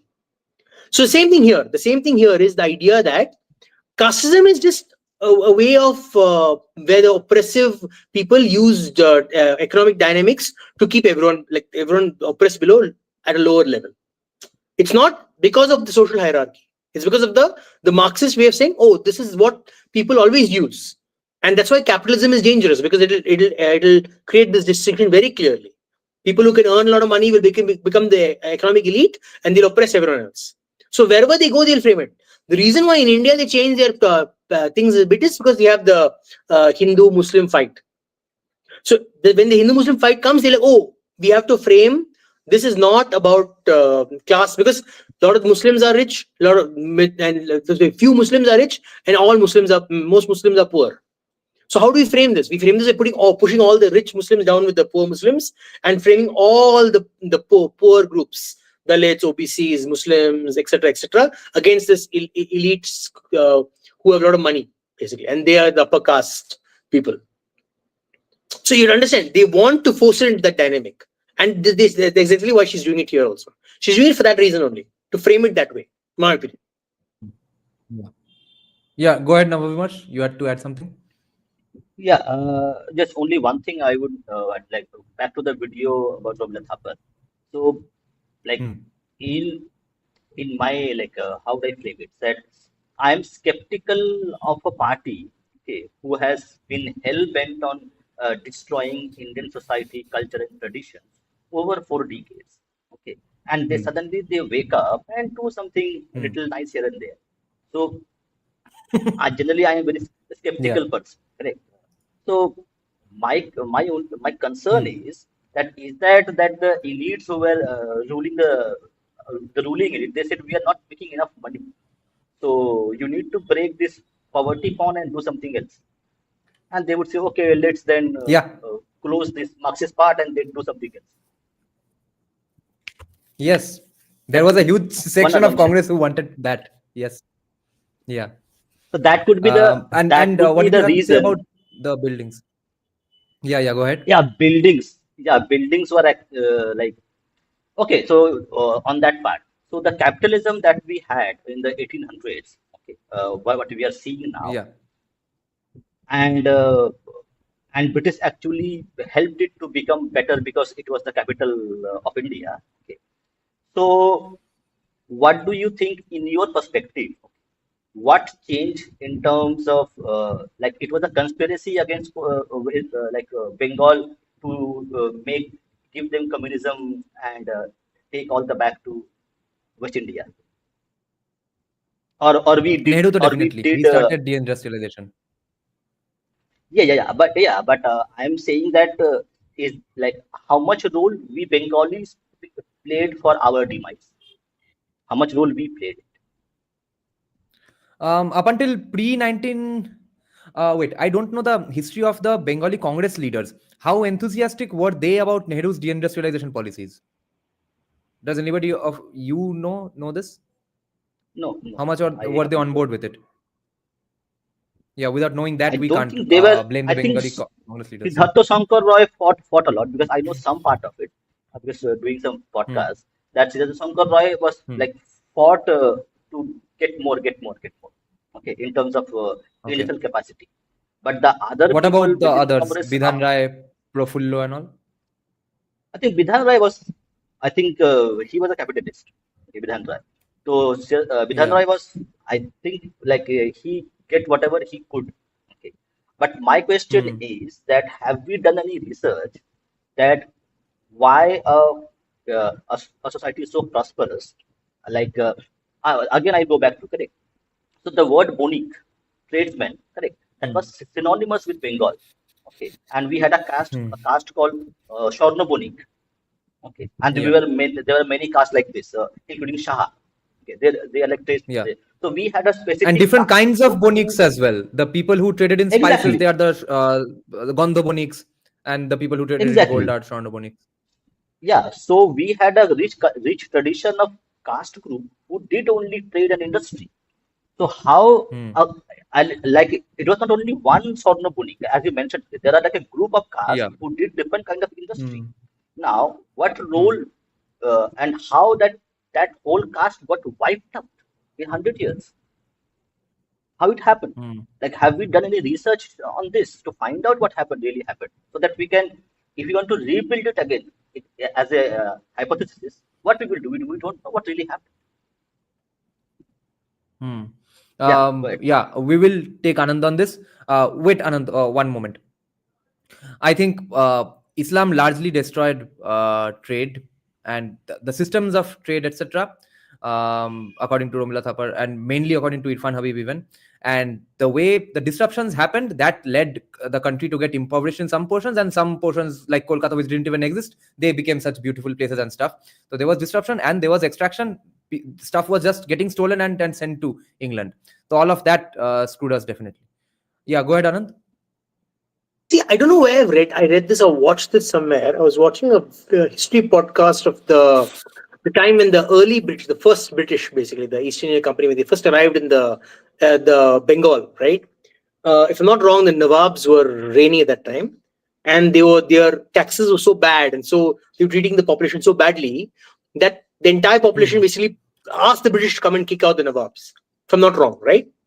And I'm not wrong. There was not just taxes. Sirajuddaulah was a rabid Islamist who used to pick up women from ponds and stuff, who used to go bathe there after the guys' lunches have been done, etc. So people were fed up with Sirajuddaulah. In that same thing, I remember there were certain so-called Vaishya communities in Bengal. I think Seth. There's a major guy with a Seth last name. Yeah, they are Marwari. Jagat Seth. Seth. So they were Marwaris. Right, and they basically to get power, they basically broke down many of the social structures of Bengal that time. Basically, because the British wanted them to help them out in that. I can't remember exactly where I read Yeah. this, man. I need to check this. But by So the way, when that happened- Anand, people like Jagat Seth were initial backers of Sirajuddaulah. Even when Sirajuddaulah fucked with his business, that's when he got pissed off and joined hands with the British and funded Mir Jafar. Exactly. So I think that's basically what happened is certain large, very powerful Vaishya communities basically backstabbed the population of that region. And then when the Piper came calling, they basically were targeted, like similar to what the French Revolution happened, right? So that could be a reason. I guess someone has to do a little more research on this. But my understanding of, in terms of social dynamics, is that when someone betrays a community so badly, your population so badly, they take on the ire of the entire population, no matter whether they are part of their community or not, or they really were responsible or not. So that could be why that these communities got wiped out. Jagat Seth's actions were not really taken as a betrayal of the populace in general, because Sirajuddaulah was screwing up people's lives. So Mir Jafar everyone was happy with Sirajuddaulah going for different reasons. Jagat Seth's interests were mainly economics, but everyone was happy with Sirajuddaulah going away. So I'm saying, what happened late after British came to power? How did the dynamics of the state change? Because clearly there's a time when Bengal was prosperous under the British, and suddenly it descends to basically all the crops being taken, money being stolen, substandard healthcare being provided, right? It's something causes that severe to fall, because at some point it benefited the British to look after the Bengali state because it's providing them so much money, and suddenly it just crashes to like, I don't care about these people, I'm just going to take whatever I can and run. So what is that precipice? We need to find that. You see, when they set up Kolkata as the capital, back then their territory was such that Kolkata was the most fruitful place, because everything else was being run by Muslim kings and Marathas. So when they get Delhi, they shift their capital to Delhi. But up until the British were ruling, at least Kolkata, and therefore Kolkata's adjacent places, were pretty prosperous. Kolkata's rise happened under the British, and the decline didn't happen under the British. Decline started with Nehru, and then was absolutely fucked in 77 because of CIM. And 77, in fact, is a very important year, because that's when rest of India decides we have had enough with this kind of communism thing. Let's do something else now. Bengal goes hard left in 77. Back when everyone else decided let's not do communism anymore. So that's when West Bengal went woke and went broke. Started doing so, because and when you have such wealth, these are the 1800s, right? So from 1800s onwards, the Brahmins, Boitos, Kastos of Kolkata amassed so much wealth that remnants of them are still found today. Even today, Kolkata is not Bihar because of them, because of their wealth. Even in 1980s, we have Satyajit Ray, and even in the 70s, 80s, we have people flocking to Kolkata. It was after a massive long rule of CPM that it was impoverished enough. The impoverishment of Kolkata, I don't lay at the feet of British, I think. No, I'm saying Kolkata. I was talking Bengal in general. I was talking Bengal in general, not Kolkata specifically. Right. For Bengal in general, it makes sense, because Bengal would be including Bangladesh, and all of that's going to Manchester, and the indigo farming. So that way, the British definitely fuck the entire region. Go ahead, Navavimash. No, I think I am done with my comment. So understood lot of things. Okay. But yeah, I will go back to and read see the whole podcast again. Yeah, definitely do. Mainly because Romila Thapar did an exceptional job criticizing commies, let's say evil Western people who hate India. Max Weber didn't really mean it that way, but ended up making some criticisms which Romila Thapar finds useless. And mainly Hindutwadi socialists. That's where these arguments are mostly interesting, because she says that where's this king dependency? Where's this centralization? Where's this dependence on a book? People are doing business any way they can and are creating hierarchies. People are changing professions every way. Okay. So it's a very fascinating speech. Go ahead, Abhay. Yeah. All I want to say is that the socialist mindset has to be taken out from the mind of Hindus. And this socialism is all pervading. It's not just in economics, it's in social life also. कि government बताए कि AC का temperature कितना होना चाहिए, that is सनातनी somehow सनातनी whatever. और फिर गवर्नमेंट बताए कि बेडरूम में तुमको कैसे रहना चाहिए, गवर्नमेंट बताए कि तुमको ब्रेकअप और पैचअप कब करना चाहिए. तो ये जो है ना कि स्टेट को माई बाप मानना कि वो मम्मी पापा के जैसा हमारा ध्यान रखेंगे और मॉरल पुलिसिंग करेंगे, और सोसाइटी Yeah. से टूट जाना कि मम्मी पापा मुझे कुछ ना बोले पर काला कोट में बैठा हुआ व्यक्ति बोल सकता कि इसको जेल में डालो क्योंकि ये मॉरल वायलेशन के। Yeah. तो हमें यहीं पर मैं बोल रहा था कि हमारे यहाँ प्रोटेस्टेंटिज्म ने उल्टा काम किया कि सोसाइटी से पावर छीन के स्टेट को दे दिया, और स्टेट ने इस बहाने से पावर गेन किया क्योंकि Hindu society was very independent and decentralize कि तुम्हारे सोसाइटी के रिचुअल्स बहुत खराब है, तुम्हारे प्रैक्टिसेस बहुत खराब है, तो हमको स्टेट को पावर दो, हम तुमको बताएंगे कि कैसे moral life Jeena.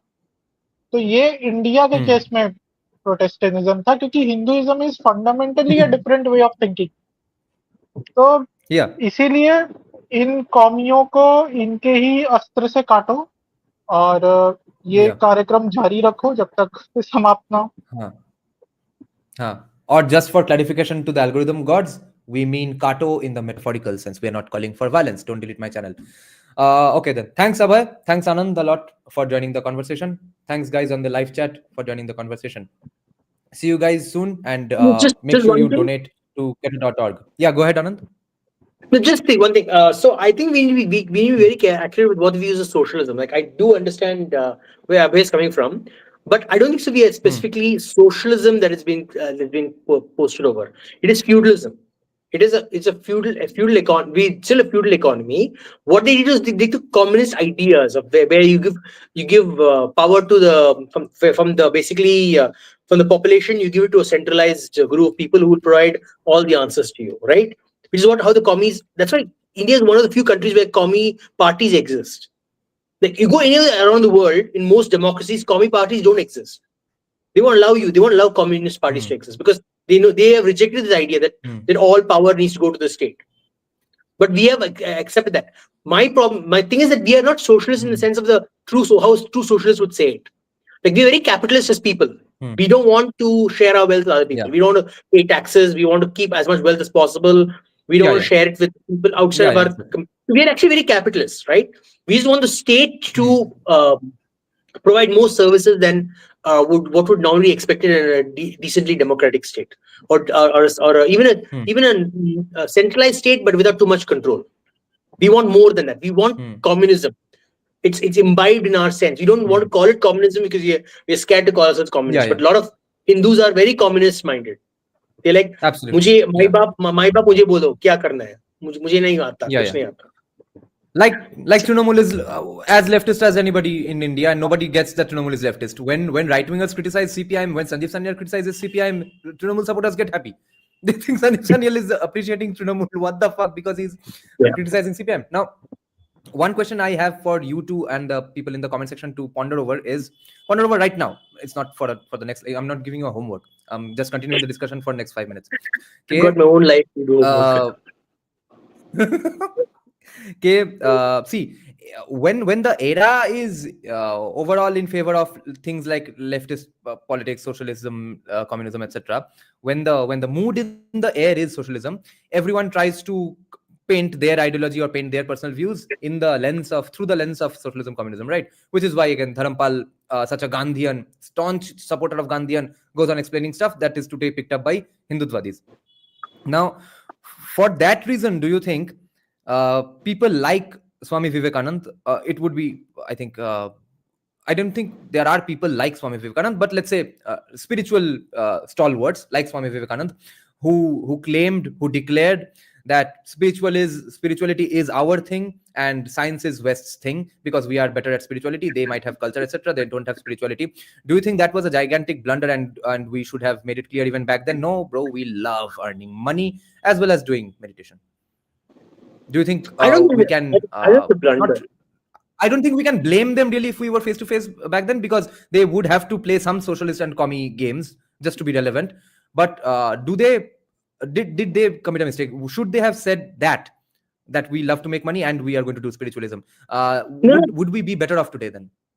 I don't think so. He was wrong at all. Didn't they create the dichotomy? Didn't they create the binary? No. Because his target was one specific thing: dharmic revivalism. Like he did not think dharmic revivalism required him to work on the what do you call it, the money making ability of Hindus, because Hindus always have had that, right? But the way he framed it, that particular sentence gives Hindutva socialists the leeway to claim that therefore, except spirituality, everything will be done by the West. We will just teach people yoga and meditation. If you're framing it to what people are using it now, I think it is a blunder. But I'm saying from his perspective, his task was very clear. His task was to revive a spiritual consciousness spiritual dharmic consciousness among Hindus. See, because they were already doing they're doing their job, making money.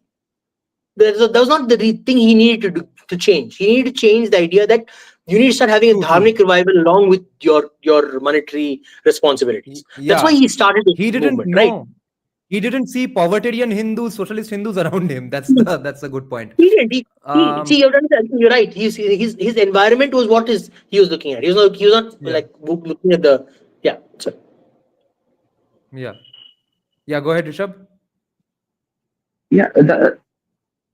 Okay. Here is, I think, one thing that, and it's just my opinion. I don't have anything to back it up, but people are always a product of their time. There's this thing called great man history, which which I really don't like. Which says that there is this one great man like Alexander or Napoleon who just comes once upon a time, or this guy like Tokugawa Ieyasu comes in Japan and one time changes everything, and systems change, halat badal gaye, waqt badal gaye ho jata just because of that one person.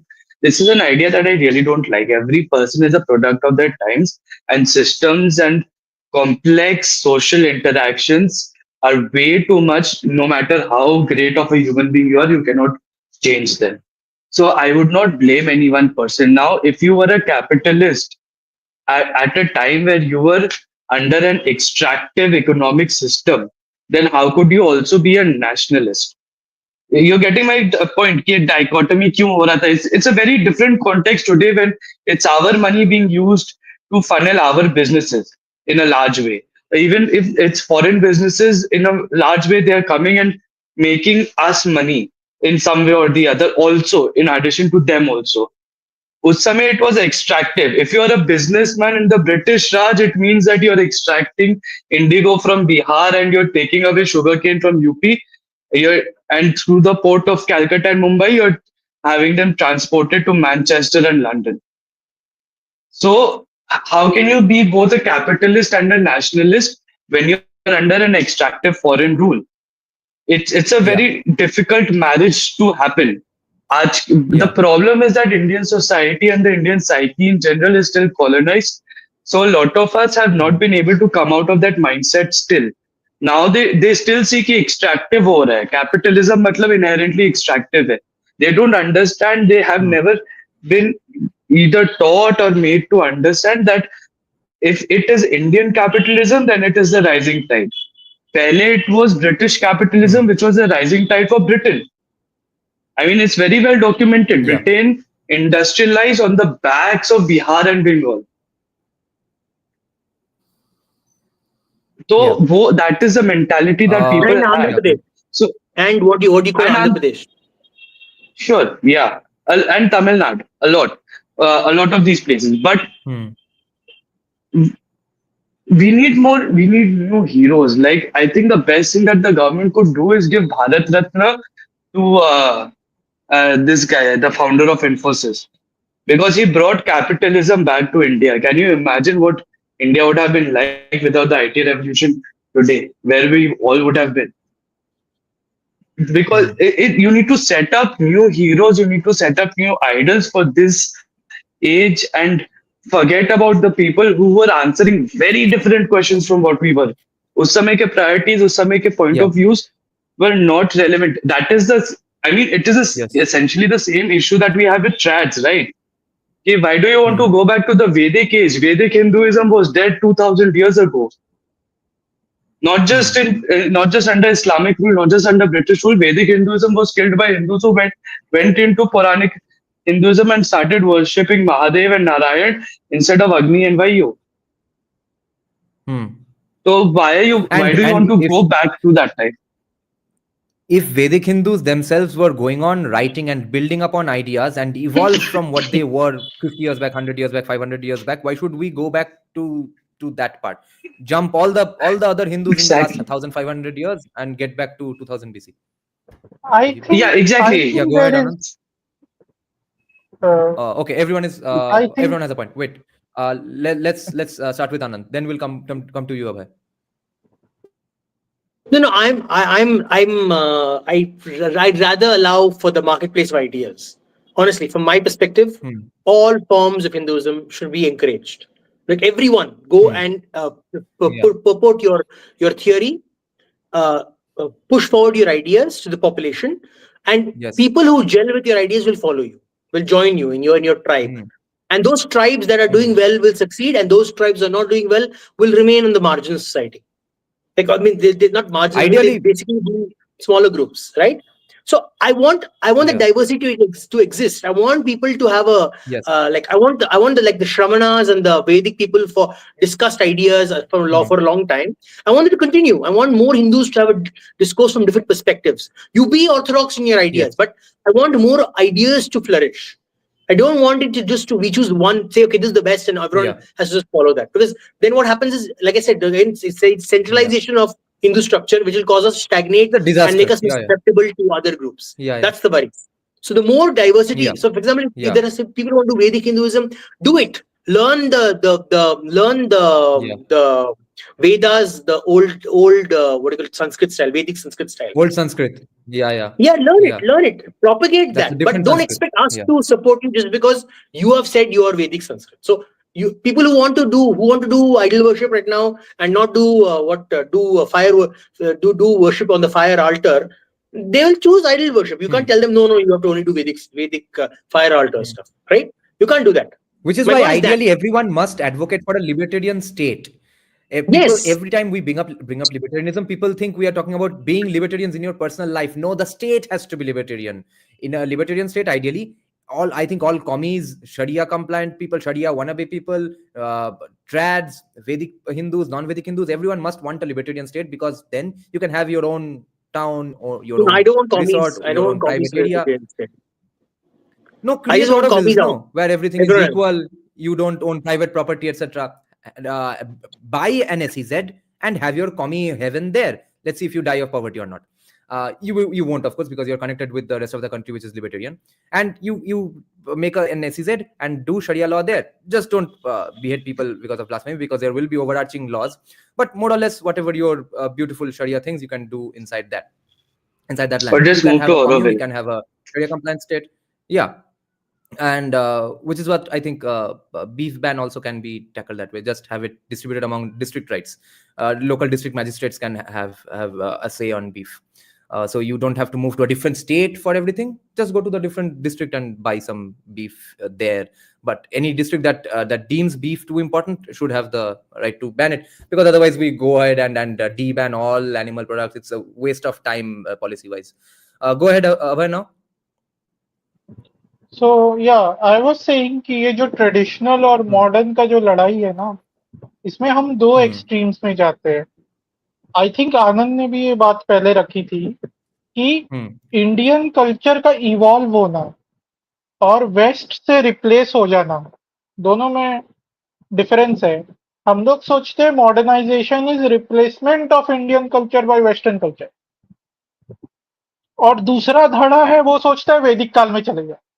तो दोनों में से कोई नहीं बैठेगा. आपको अपने culture को आज के कॉन्टेक्स्ट में रेलिवेंट बनाना पड़ेगा, through development, through working, through bringing in more ideas.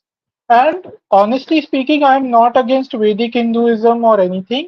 मुझे लगता है कि वेस्ट में भी ओल्ड एज जो ग्रीक फिलोसफीज थे और फिलोसफर्स थे, जैसे प्लेटो, एरिस्टोटल, उनको पढ़ के उनको आज के समय में कैसे रेलिवेंट है वो समझ करके पश्चिम में उत्थान आया था.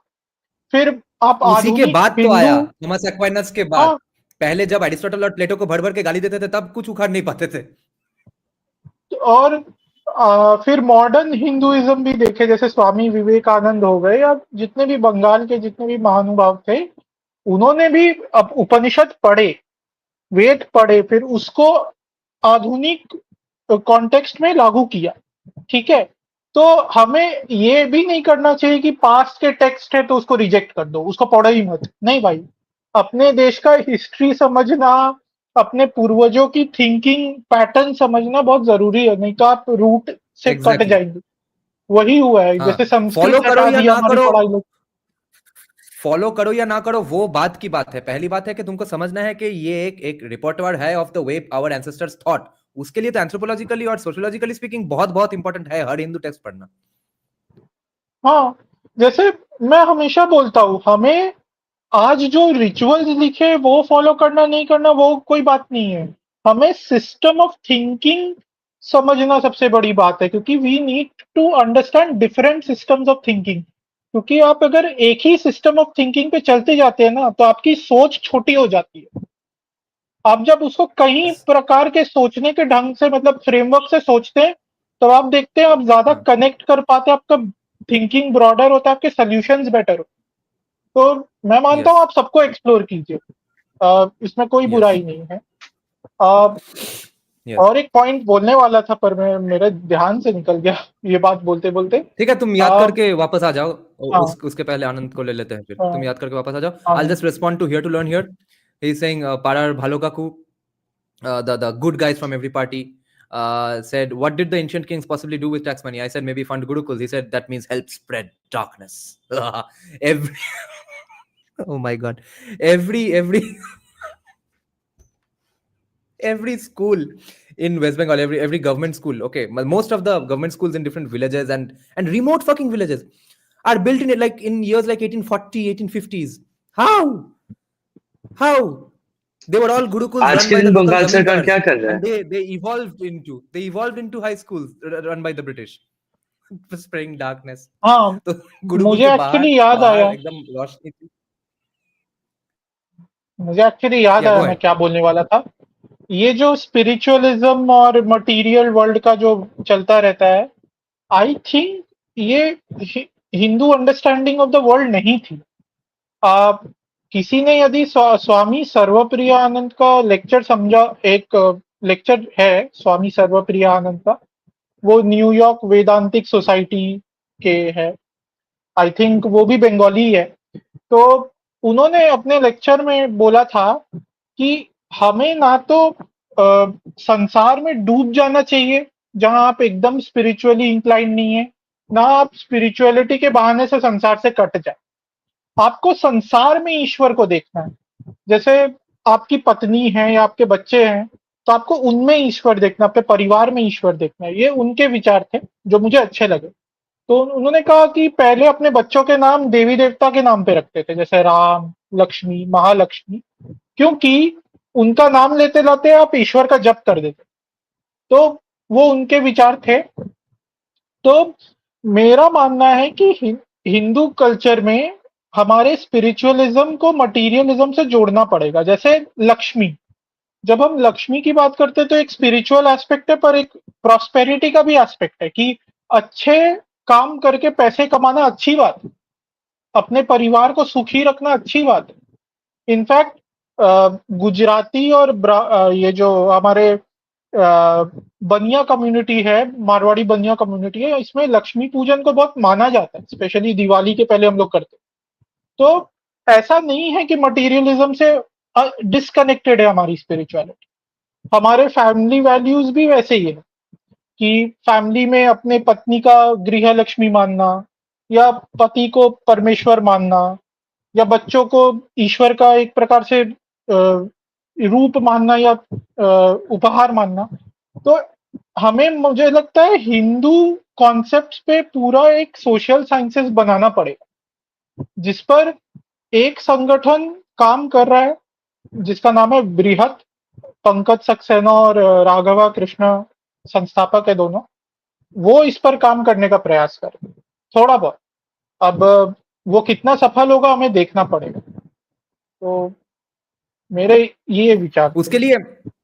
उसके लिए जो ट्रेडिशनल सोशियोलॉजी है, एंथ्रोपोलॉजी है, उसका भी ज्ञान इक्वली लगेगा, और उसके बाद हिंदुइज्म का भी ज्ञान इक्वली लगेगा। दोनों फिर मिला पाएंगे। एक का ज्ञान से नहीं होगा, वो है प्रॉब्लम। पंकज सक्सेना तो I think was calling for the arrest of Ranbir Allahabadia, no, और beheading भी।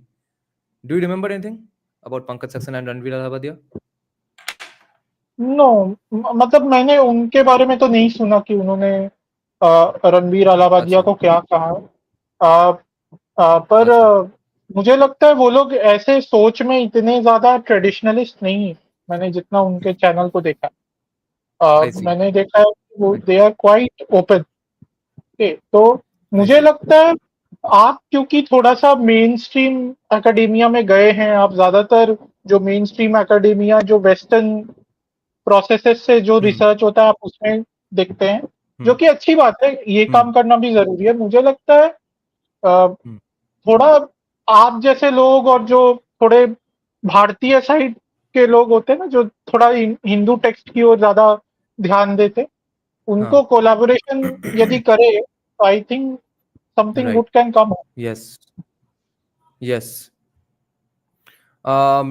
Did anybody else have anything to add, or we will just check out these pictures and One then go thing. home? Yeah, go ahead. Yeah. I don't know why. It doesn't even matter. Who is speaking? Oh, Rishabh. Yeah, go ahead, Rishabh. Thanks. Yeah, just closing out, what Anand and Abhay said, बात एकदम सच है, but ultimately, you need to have that marketplace of ideas, और उसमें if you have, say, 4 ideas, okay? One is go back to the Vedic age. One is go back to caste, full on trad like casteism. One is go completely socialist. And one is have a modern capitalist nation. We need idols for all of these. बाकियों के पास idols हैं. What I am worried about is that the quadrant that we are most aligned with, we don't allow anyone to become icons over there, like who are the main capitalist icons of the 21st century. And I don't mean the Joggot Tatas Seth. because they हाँ, इसमें मेरा एक जगत point है। सेठ के अलावा जगत सेठ के अलावा इसमें किसी का मेरा नाम पता भी नहीं होगा, क्योंकि वैश्याज को तो ग्लोरीफाई नहीं किया जाता था किसी टेक्स्ट में, तो तुमको नाम भी नहीं मिलेंगे, सिर्फ ये गिल्ड वो गिल्ड, हाँ प्रॉस्पेरिटी था, ये I don't care about स्तुति I से don't क्या care है? about 200 years ago. I'm talking about today, people who are alive and breathing oh today. अच्छा, ओके ओके। Yeah, अब गया देखिए, वो जमाना गया। Go ahead, I will समझे। अब देखिए, सब हमारे यहाँ ये देवता बनाना या भगवान बनाने का बहुत कल्चर है, जैसे बिरसा मुंडा को बना दिया या अंबेडकर को बना दिया। तो मार्केट प्लेस ऑफ आइडियाज में सबके भगवान है, पर हमारे यहाँ कैपिटलिज्म के लिए और खासकर धार्मिक कैपिटलिज्म के लिए कोई भगवान नहीं। आप देखिए, मतलब उस प्रकार से जिसकी माला चढ़ाते हो या पूजा अर्चना करते हो, जैसे अंबानी का कोई आरती नहीं उतारता है, जैसे अम्बेडकर का उतार।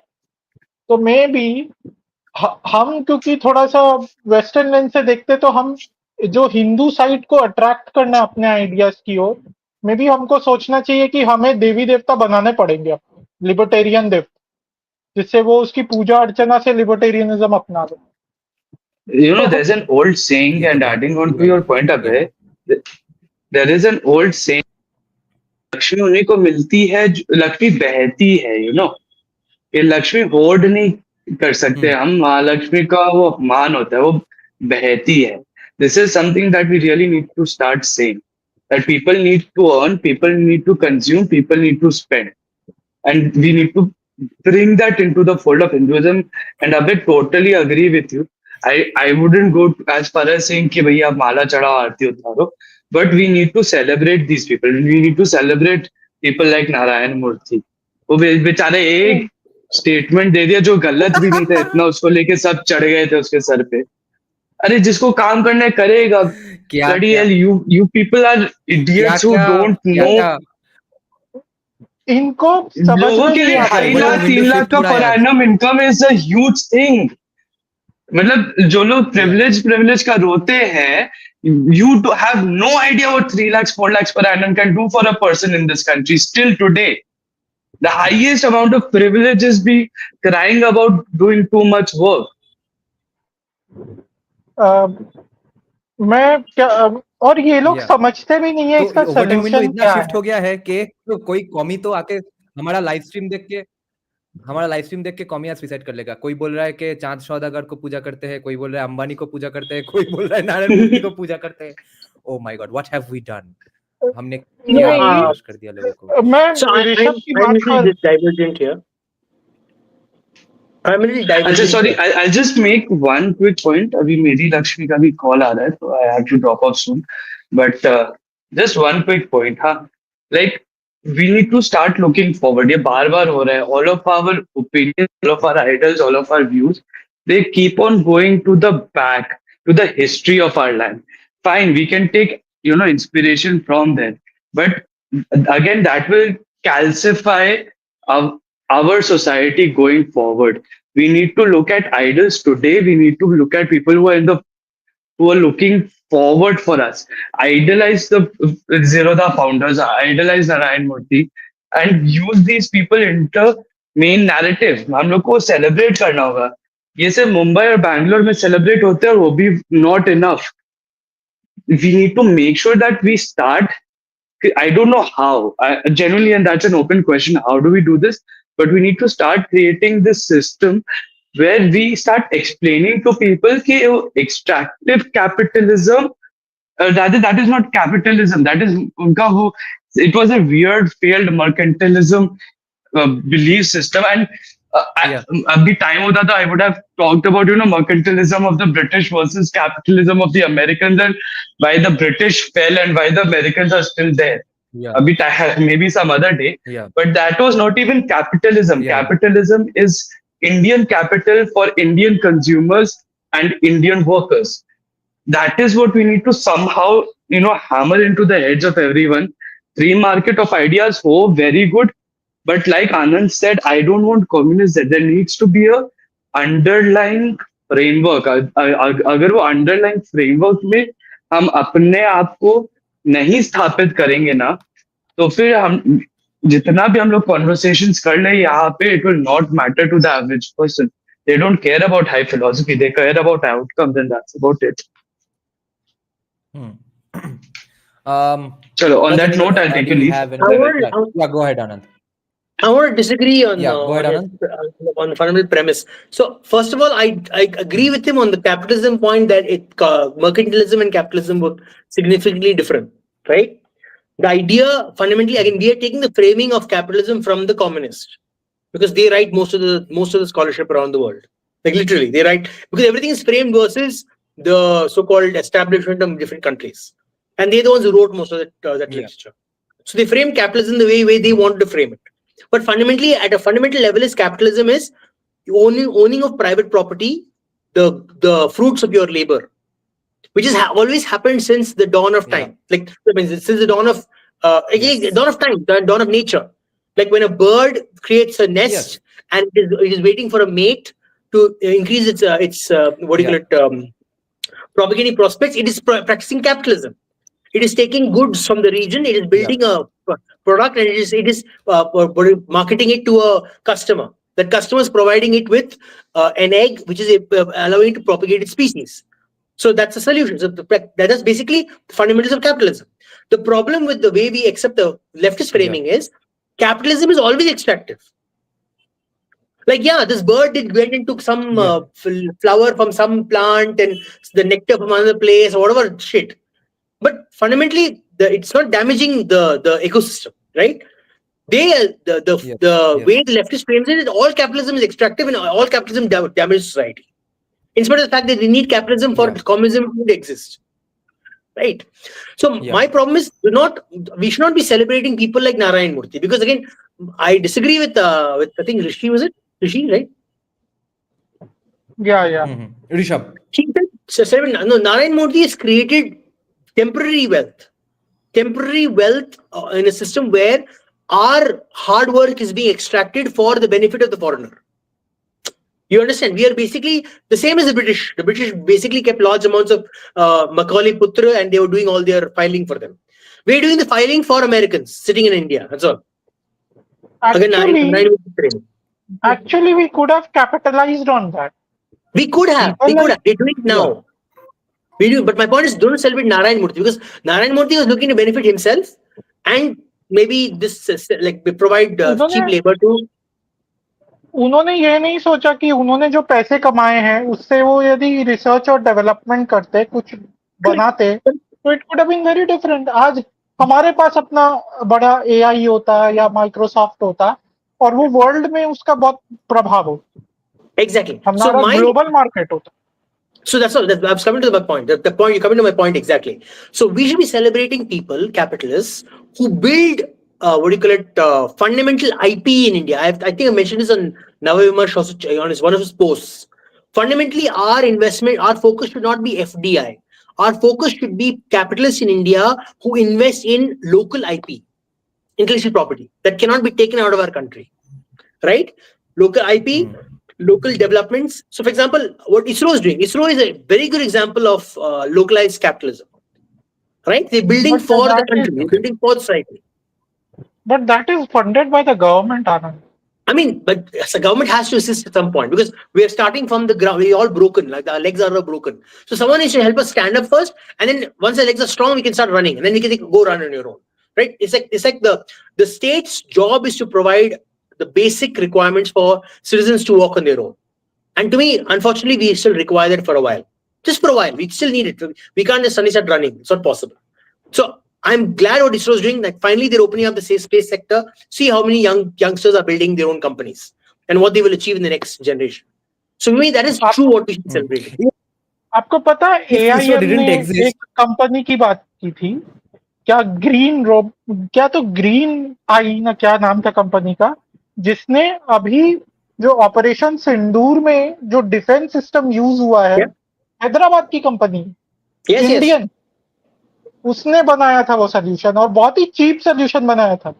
Yes, Israel exactly. जैसे आयरन डोम से पैसा खर्च करता है अपने आप को बचाने के लिए, उसका क्या मतलब 100th या 1/10 भी कॉस्ट नहीं था इंडिया जब अपने आप को प्रोटेक्ट कर रहा था। That is what innovation. We need innovation. That kind of innovation we need. I think Narendra Modi those will make people money for the need country. to be celebrated. Those people Sorry? need to be celebrated. Those Exactly, people exactly. need to be celebrated. Exactly. That's what we need. IP, Indian IP. That's what will change the country completely. That's what will make even the Indian the Bharatiya proud of his identity. When you have your own IP and you can say this is my IP, you cannot. No one else can make this IP. That's when the Bharatiya will be proud and he will build his own ecosystems. Until we provide for someone, we are essentially digital coolie for someone else. It's not going to happen. पर एक अच्छा एक quick colonisation भी है। rebuttal मानो. हाँ ऋषभ आप बोलिए। Thank you. Sorry, I had to come back to this. So we are shifting the burden of being the bhalo kaku from the government to the private individual. क्या कि कोई आएगा IP बनाएगा. We can't do that, right? See, the reason why I said Narayan Modi specifically was because he got the ball rolling of modern wealth generation in this country. A lot of what we are discussing is very downstream of the doors that people like him opened. And I'm just using him as an example. Again, like I said, I don't believe in great men in history. I believe in systems, putting in place systems. And yeah, everything that we have today in our defense sector is something to be celebrated. But we need idols and sure, celebrate these companies too. Of course, like that's what I'm saying. Celebrate the Kamath brothers also. They have also done some great innovative work. But the larger point that I'm saying is celebrate the people who bring in wealth to our country. Indian IP was something that was unthinkable in the days that Narayan Murthy set up Infosys. The inflow of wealth, even though it was going out to serve foreign clients, the inflow of wealth that happened as a byproduct of this stopgap measure, I agree. It's something that's not ideal. It's a stopgap. For me, the ideal is Indian capital for Indian consumers with Indian labor. Of course, but कुछ तो किया. He got people like him. I wouldn't say him alone, but him and people like him got the ball rolling in a sector where we could have not imagined, things working out very well. He saw an opportunity and he capitalized on it. That is what we need to celebrate. Sure. Go ahead. Yeah. Sorry, that has to be celebrated. But I just got reminded of Sanjeev Sanyal's podcast, where he said that we have not been able to create big CA firms and all of that because of these guilds and professional bodies. One sector that did not have such a body was the IT sector, and it boomed. Yes, of So, course, so 100%. yes, maybe Narayan Murthy was really brilliant enough to see that there is a chance here, and he capitalized on it. But I also think that I understand that the government here is to blame for many things, but it is also a cultural and social problem also that we cannot think beyond the point, or we cannot think big. All we can think of is serving some gora. The problem is we can't think beyond it. कभी ना कभी तो गोरे के ऊपर सोचना पड़ेगा ना कि गोरे को कब तक चापलूसी करेंगे. हाँ जिस दिन हमारे पास गोरे जितना पैसा हो जाएगा हम कर लेंगे. वही तो उतना गोरे बनाना जितना तो पड़ेगा ना, बट तो No, no. how banana do you get from A अब to B? बना लिया. द पॉइंट इज अब बना लिया है तो अब उसको कंसोलिडेट करना पड़ेगा ना अपने पास, और अपना कुछ प्रोडक्ट क्रिएट करना पड़ेगा. वो मैं देखता हूँ बहुत जल्दी लोग नहीं सोचते, वो वहीं पर फंस के रह जाते कि गोरा को सर्व करें. No. I'll tell you वो what. एक This is प्रॉब्लम है. not specific about the Gora. It is about this idea of scarcity. So Indians are pushed by the idea of scarcity. They're worried where their next paycheck will come from. It has become a cultural, almost like an addiction. Just like throwing trash is a culture. It's an addiction in India, right? I don't see them as social evils or civic sense. I see it as an addiction. We're addicted to throwing trash. We're addicted to the this fear. It's like a thing that we want to keep this fear of where will our next paycheck come from, right? So even the venture capitalist, when he provides money for investment, he's like, "Can I get back my money in 3 months so I can do not lose too much money?" That attitude is pervasive in Indian cultural society. That I needs to think change some fundamental level. My opinion I is that. think we are a very insecure, and we are living in the mindset of scarcity, not in the mindset of Exactly. abundance. That's what I said. The That's exactly हाँ, what I the 100%. issue is वही तो it is colonized mind है वो. वो said. No. हम I देखते don't हैं think it's colonized. I think it's not about colonization. It's about the fact that we have gone through so much, almost I think, couple of at least 2 millennia of consistent damage in our. I mean, not 1 million, not 2 millennia. 1 millennia of consistent damage of our work of our capitalist ethic. So that is basically built that the risk taking is significantly lower, but it's changing now. I will say it is changing significantly now in the next ये generation, but still इसका long way to go. इसका manifestation मैंने और भी बहुत जगह देखा है. जैसे कन्वर्जन्स को लेके जब भी बात होती है, या पॉपुलेशन को लेके, डेमोग्राफिक्स को लेके, सब बोलते हैं पॉपुलेशन कंट्रोल बिल लाओ, एंटी कन्वर्जन बिल लाओ. कोई ये नहीं बोलता कि हम लोग ऐसा सिस्टम कैसे बनाएं कि हम लोग दूसरे को कन्वर्ट करें. हम ऐसा सिस्टम कैसे बनाएं कि हम दूसरे को आउट पॉपुलेट करें. वो पॉजिटिव थिंकिंग का बहुत अभाव है. मैं देखता हूँ पॉलिसी मेकिंग में भी, सोच में भी, या हम जो मांग करते हैं अपने सरकार से, हम बचाने के लिए अपने आप को मांग करते हैं. हम कभी ये नहीं सोचते कि हमको शक्तिशाली बनाओ जिससे हम लोग दुनिया जीत सके. वो सोच नहीं है. वो स्कैरसिटी माइंडसेट से ही आता है वो चीज. Yeah. On this dark and happy note, we will end the live stream now, and just we will end with a discussion of this place. Okay, so one person actually answered it correctly. What is this place? This place is called the Black Hole of Kolkata, a monument talking about the Black Hole of Kolkata. Okay, this monument used to be in Dalhousie Square. It's now inside Park Street Cemetery. Netaji at one point wanted to destroy this. He was prevented from doing so, and then it was shifted to the Park Street Cemetery because nationalists all the time were trying to destroy this one. Now, what this commemorates is a very dark story. Okay, this is an insane story. About 200 people are mentioned in these plaques. Okay, so this was made in 1756, and to commemorate something that happened just about like 1 or 2 years back, I think pretty recently at that point. So Sirajuddola's army rounded up a bunch of about 200 British officers and threw them in a dungeon under Fort William, probably. I think Fort William was under Sirajuddaullah's reign. For that day, that's when they basically annexed Fort William, as far as I remember. But if not Fort William, in some other holding spot in Kolkata only, Sirajuddaullah's army came from Murshidabad to Kolkata and rounded them up, threw them in a dungeon, and next day, about 180 or 190 of them died just because of the way they were kept. They absolutely starved and suffocated to death. Not starved, suffocated to death because of the way they were crumpled inside in one goddamn tight room. And the extent was such, the uproar was such regarding this from, I guess, all quarters, that a guy like Sirajuddaulah at a time like that actually ended up saying that, yeah, this was a mistake. Can you believe, at a time like 1756 or 55, that's when Sirajuddaulah is saying, yes, we went a little too overboard. And then the British created this story, created this monument to commemorate that incident. That dungeon came to be called Black Hole of Kolkata. Now, the Dalhousie Square is where that black hole actually existed, okay, that dungeon. So it's not Fort William. Okay, who's A? Do you have something to add on this topic, A? Oh, A left. Okay, whoever was A is now B. So that's the story of this Black Hole of Kolkata, guys. So see you tomorrow. This is a dark story. On this bright note, we will end our live stream. One thing on the dark story. For joining. One thing on the dark story.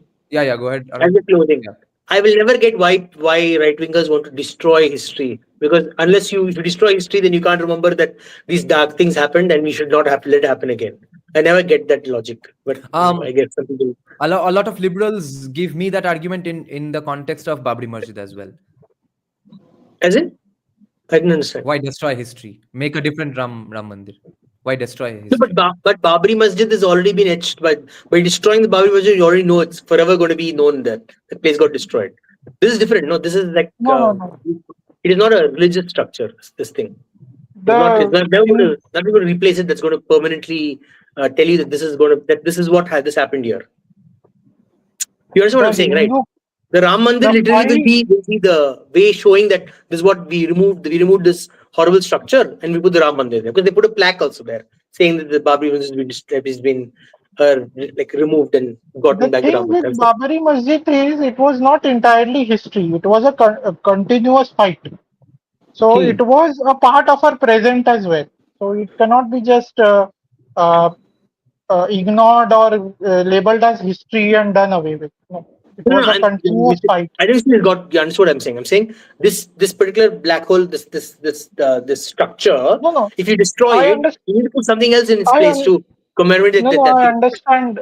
I understand about the black hole structure that you said. I'm just talking about Babri Masjid.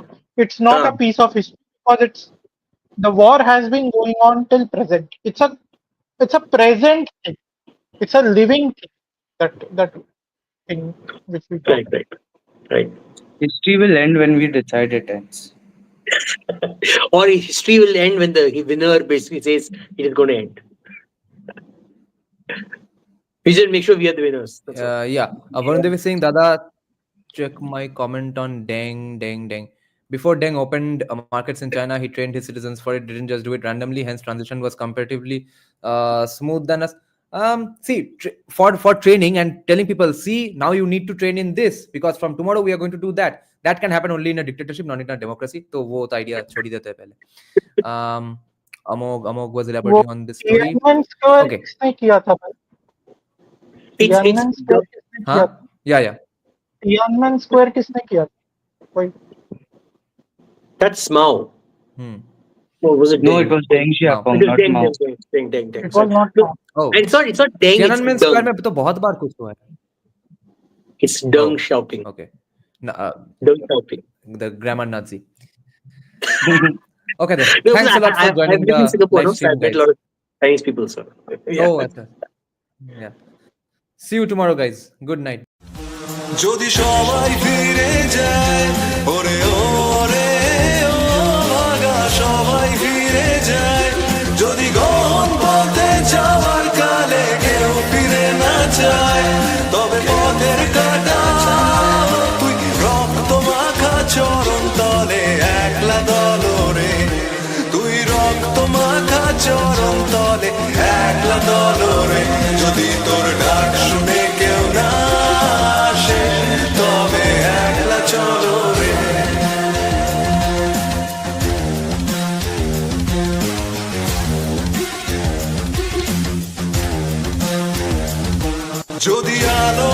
ধরে ওরে ওরে ও ভাগা আলো না ধরে যদি ঝড় বাদলে আধার রাতে দুয়ার দেয় ঘরে তবে বজ্রানলে আপন বুকের পাঁজর জ্বালিয়ে নিয়ে একলা চলো রে আপন বুকের পাঁজর জ্বালিয়ে নিয়ে একলা চলো রে যদি তোর ডাক শুনে কেউ না আসে তবে একলা চলো রে